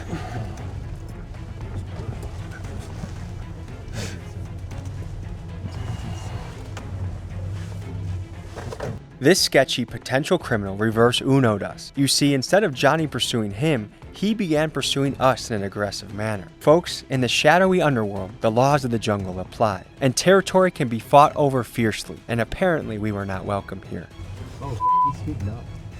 Oh, he'll be fine. Johnny Carter, God bless America, brother. Glad we got to meet you and experience that. So that, folks, was going on an undercover drug raid with SWAT team. They done brought the GDs in the dough. Folks, we've built a great relationship with the Gangster Disciples, at least many of them around the country. And this is another one that I wanted to go deeper on, ask more questions about, see what they're up to. We got invited to Memphis, which is the most dangerous city in the country, to meet up with the Gangster Disciples. What's your goal for this year? Man, to create more opportunities for the guys, you know what I'm saying? Our families. That's essentially what we on, bro. That's all we striving towards, for real. Ladies and gentlemen, my name is Tommy G. Today, we're in Memphis, Tennessee with the GDs. G-Bo, G-Bo, G-Bo, G-Bo, D-Side-Bo, D-Side-Bo. Why y'all GDK, man? Tell us how we is tomorrow, nigga. The biggest nigga, 3 Think it's blood in my eye, cause all I see is red. What's up with who? He was looking the wrong way. This what will go on in Memphis. We gonna pop the shit out. So we met up with them, and here's what that looked like. What's up with it, man? Good to see you. Yeah, you too, bro. This is Mac Blue. He's a rapper and singer from Kansas City and well-established in Memphis. He's the one that organized this meeting and got everything together. What neighborhood are we in? This is East Memphis, this the county. Yeah. Are we? I can't tell for what kind of area we're in. We good, bro. We in a good area, bro. Yeah. You know what I'm saying? Yeah, this is nice. This is not the roughest part of Memphis by any means. Bro, you finna This is see a pretty good side of Memphis. Yeah, that's good. That's a money getting place in me. You know what I'm saying? We're on the roads over here. What happened to your arm, man? I got in a shootout right here. Somebody tried to rob me, and we kind of just got to blowing at each other, you know. Is that one bullet right there?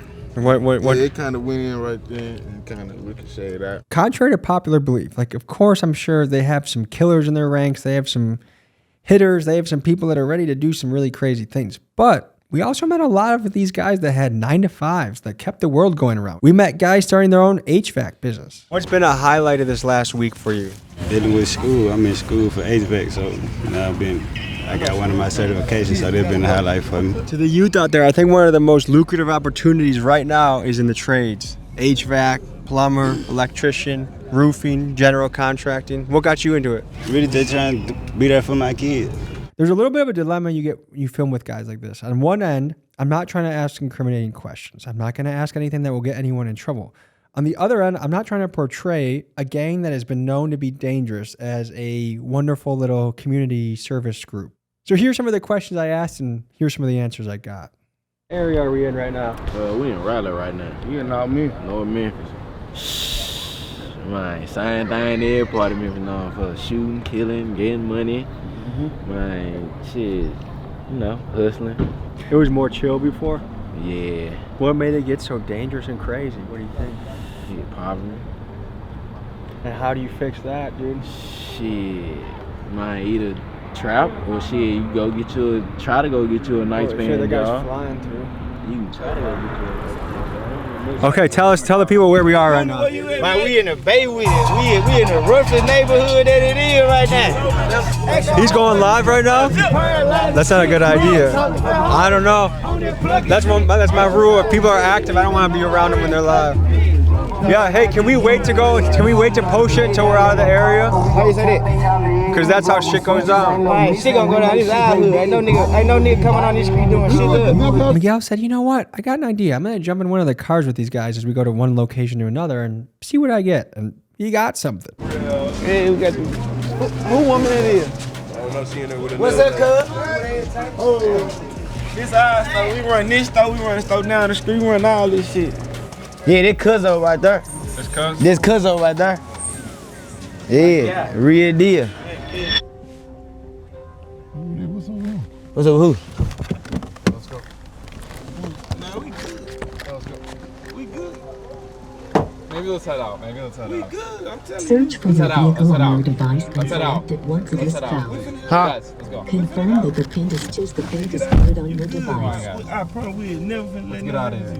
Folks, that was Meeting with the GDs in Memphis, Tennessee. Every year, we make a pilgrimage to the most dangerous city in America. This year, that took us to Memphis. And boy, when I tell you that place is scary, I am not afraid to say that it was a frightening experience at different times.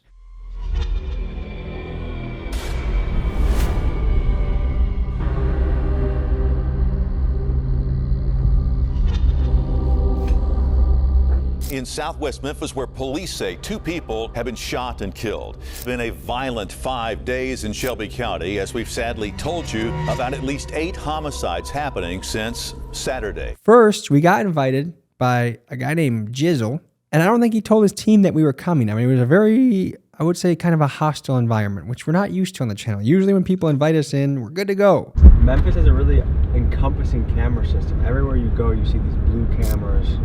We'll have to ask Jizzle about these and what he knows about them. We just saw on Reddit that one of the fast cash guys was killed. I don't know how many people are in the squad, if they even know each other, and what that guy was even doing to get killed. But it's definitely concerning. So guys, immediately right off the bat, the visit was not going well. They were trying to park me in their driveway, and I wasn't having it. What? Yo, what's up? You want me to pull up? Why does it feel like every car is about to kill us? No, did you see him with a drum with a switch? This guy? Yeah. Is he pointing with this gun where to go? Yeah. I'm not pulling into that f***ing house. You got a bag in, on. What else you like? Hey, Cho.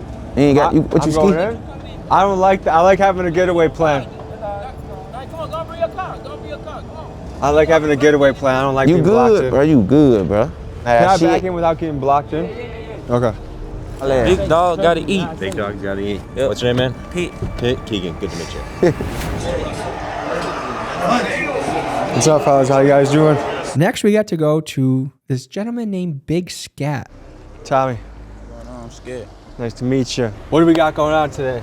Man, we drilling. I'm finna shoot a video too, though. I had a cameraman pulling up. While you doing this, we gonna shoot a video too at the same time. That'd be good. Can we say where we're at right now? Yeah, we in South Memphis right here. Okay, is it just me or when random cars start speeding by, do you guys get a little bit of spidey senses like what's going on? Yeah, for sure. You got to. You know, you on the danger hood in Memphis right now. The most dangerous? Yeah, the most dangerous hood. So that, folks, was visiting the most dangerous city in America.